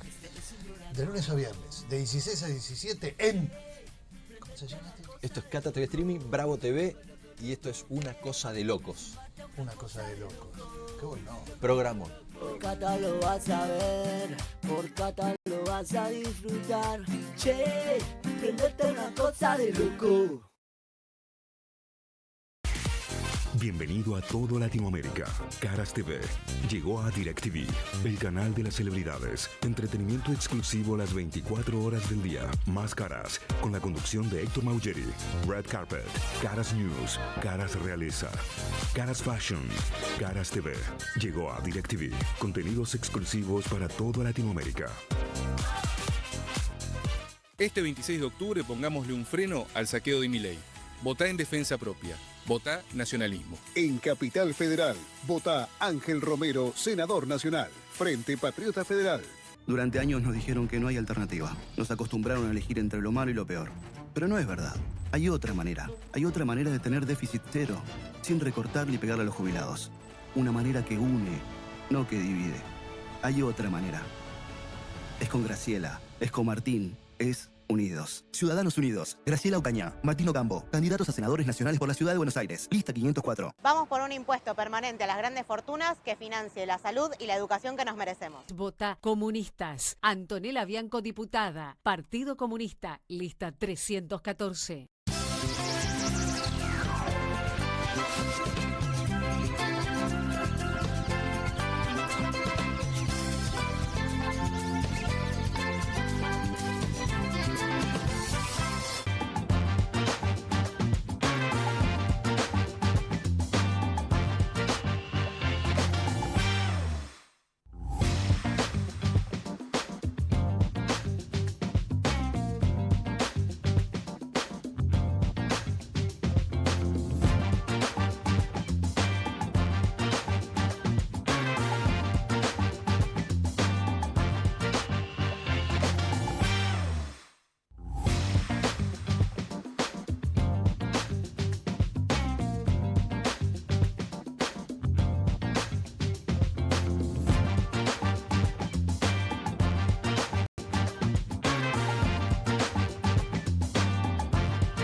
Muy bien, seguimos en QR. Se conocieron los datos de pobreza del INDEC y con Guido Bambini vamos a analizar el tema, un tema muy sensible, muy importante para un país, su estadística para poder planificar y para saber dónde está parado.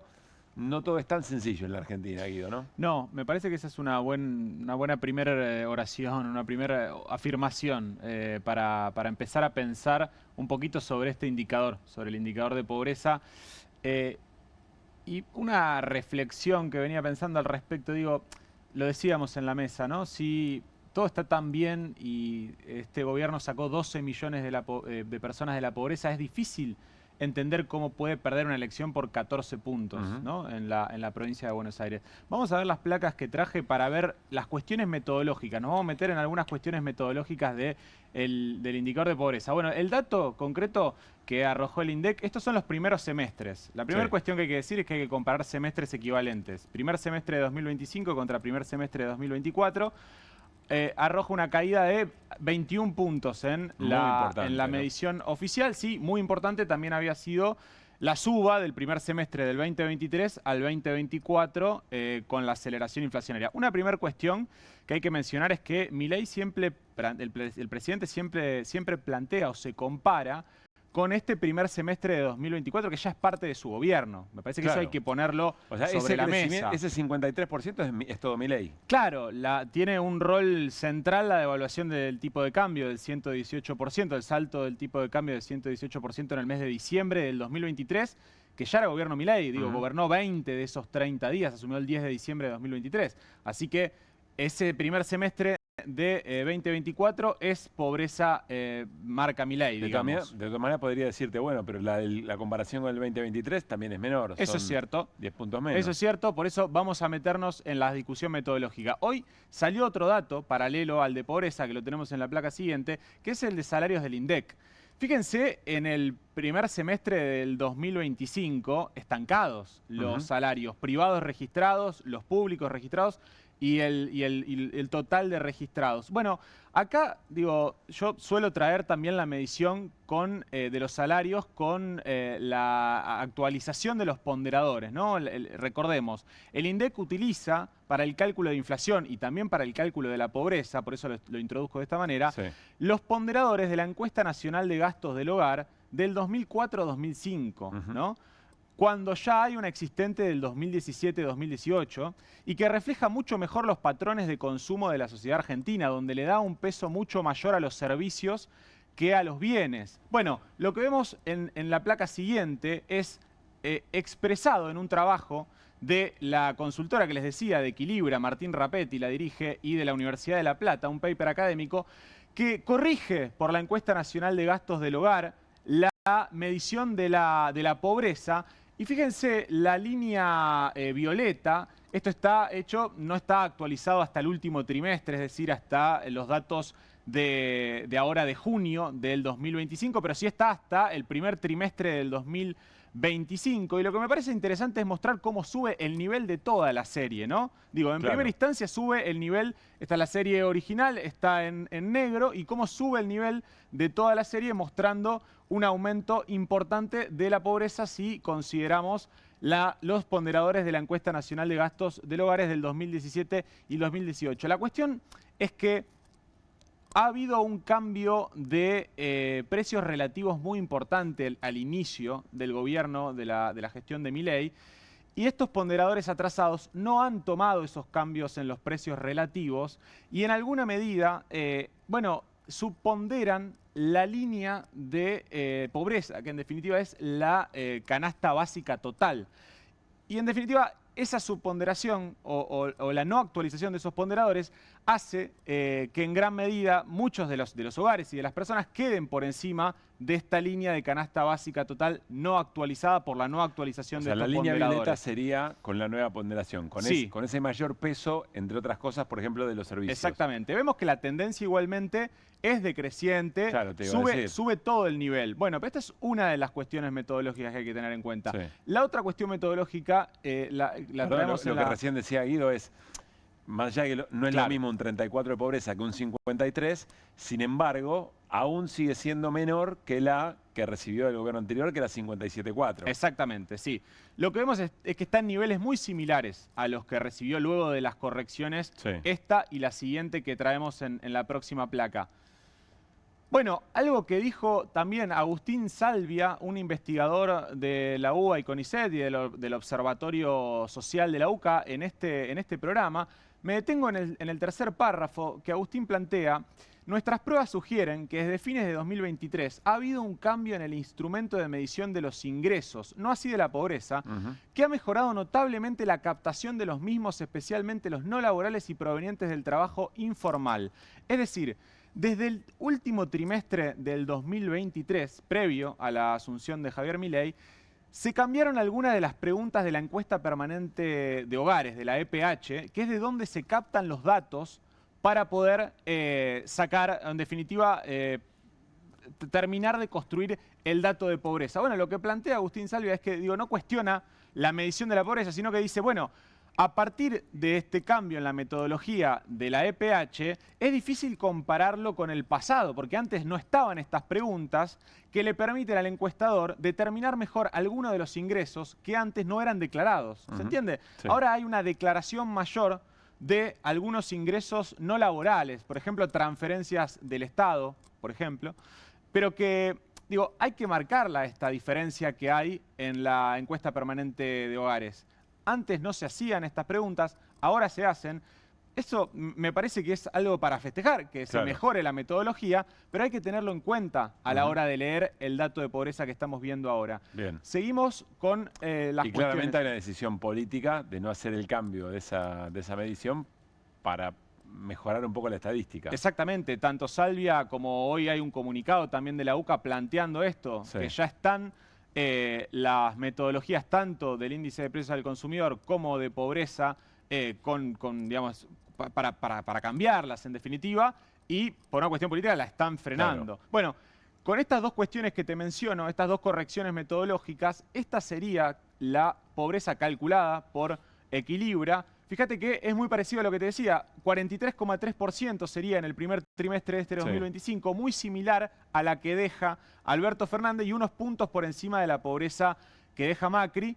Pero digo, me parece relevante centrarnos en estos puntos, porque insisto, con la reflexión del principio... Esto es parte de la derrota electoral. Absolutamente. De la derrota electoral del Frente de Todos. Sí, sí. A ver, también hay una cuestión que en las aceleraciones inflacionarias, en el último semestre del gobierno del Frente de Todos tuviste una aceleración inflacionaria importante y en esos momentos, bueno, la pobreza se agudiza más, como se mide por ingresos y sobre todo porque tuviste una importante aceleración de la inflación en alimentos. Por eso la escapada o el pico durante el gobierno de Tal cual, Milei el primer semestre del 2025 también se explica en buena medida por la aceleración de la inflación a partir del traslado de precios de la devaluación.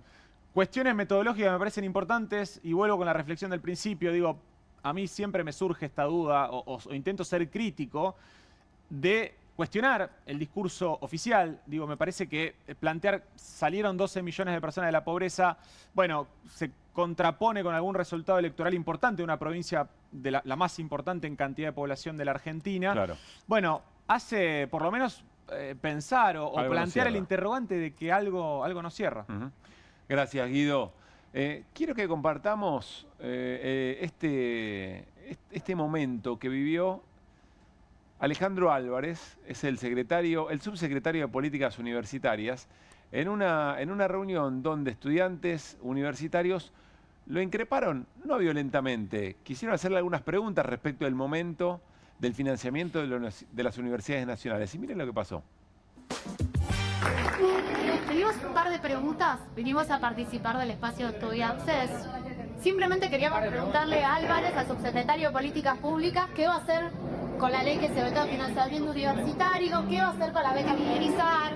Queremos aprovechar esta instancia de participación y debate. ¿Querés debatir la universidad? Es un espacio abierto a los estudiantes. Somos estudiantes de la UBA. Por ejemplo, ¿qué vas a hacer con la beca Progresar? Los estudiantes nos estamos quedando afuera de las cursadas porque no tenemos beca. Está diciendo que Gabriela digo sí. ¿Qué van a hacer con la ley que se vetó? Se vetó la ley de financiamiento universitario. ¿Van a hacer de nuevo un acto anticonstitucional y no van a escuchar lo que está pidiendo la sociedad? No tenemos presupuesto para estudiar. Los docentes no tienen salarios. Y no podés venir a darme una respuesta, hacer un espacio de debate entre estudiantes. ¿Qué pasó? Es un espacio de debate entre estudiantes. ¿Ustedes quieren debatir con universidad? Quiero contarles que era un espacio abierto, de debate abierto. No es que se metiera en una reunión privada donde estaba Álvarez. Álvarez sabía que era un espacio de esas características. Básicamente, como dice en lenguaje de esquina la producción de este programa, lo sacó a pasear. Álvarez, que no quiso pasear, no quiso bailar. Álvarez, que el otro día, nosotros lo dimos en este programa, había dicho que no había detectado ningún curro en las universidades, después de investigar tanto. Ningún curro. Ningún curro, claro, exactamente. Curro, ninguno, dijo Álvarez. Sí. Este mismo. Bueno. No quiere hablar más. Dato importante por las discusiones que vienen y que todavía están pendientes, que están en desarrollo, digamos, ¿no? En la Argentina. Estamos a jueves por la noche, casi podríamos decir que fin de semana. Hoy lo charlamos con Leila, nuestra compañera. Hay que vivir el jueves como un casi viernes, que es como ya estar prácticamente en fin de semana. Y tenemos agenda del Centro Cultural de la Cooperación Floreal Gorini. Miren, todos los viernes, hasta el 17 de octubre, que es el día, un día donde me va a gustar ver y observar cómo juega eso con las elecciones y el momento que estamos viviendo, ¿no? El Centro Cultural de la Cooperación presenta con Federico una ceremonia teatral en la que Osmar Núñez evoca a Federico García Lorca a través de su poesía y su prosa. Para las infancias continúa la obra La Luna y el Niño juegan un juego que nadie ve. Qué lindo título, por favor. Los domingos a las 3:30 de la tarde, una producción del grupo No Somos Cosas, con toda la magia de los títeres, poemas, músicas y cuentos. A las 5 de la tarde es el turno de Allá por el Veintitangos.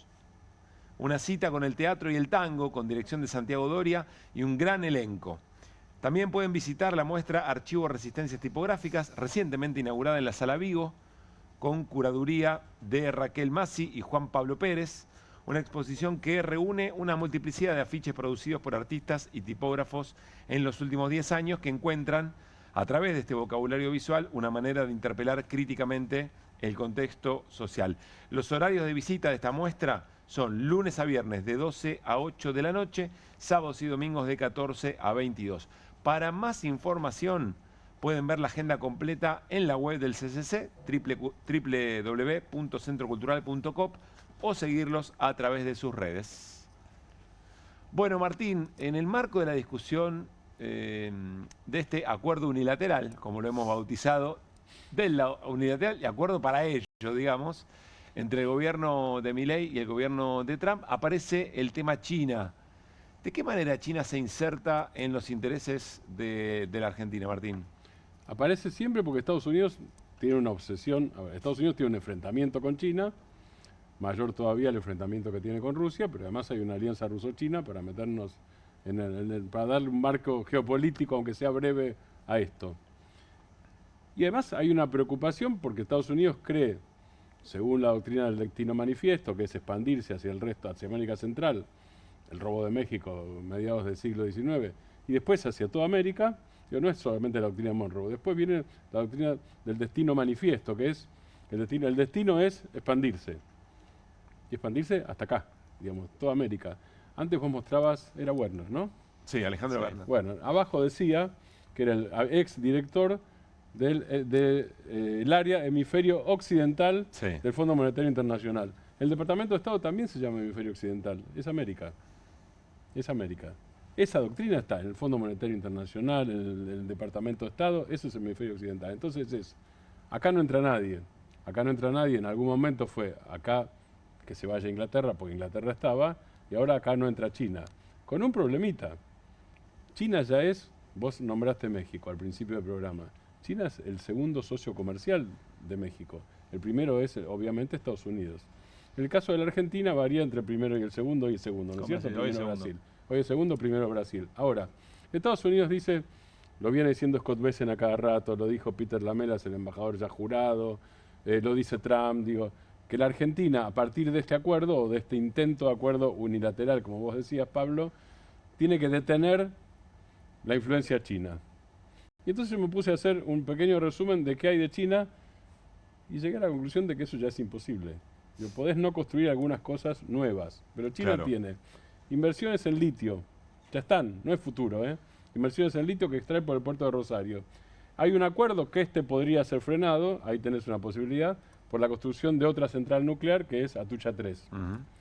2 represas. Que de hecho se viene frenando. Exactamente, eso está frenado. Wallong 1 se llama. Eso está frenado. Macri, ¿no? Sí, exacto, eso está frenado. Así que ahí podés Tampoco tener, avanzó en la gestión Fernández. Tal cual, ahí podés tener un elemento de frenado. Bueno, ahí les hacen caso al acuerdo unilateral, si es que esa es una de sus cláusulas confidenciales o secretas, que perfectamente puede ser.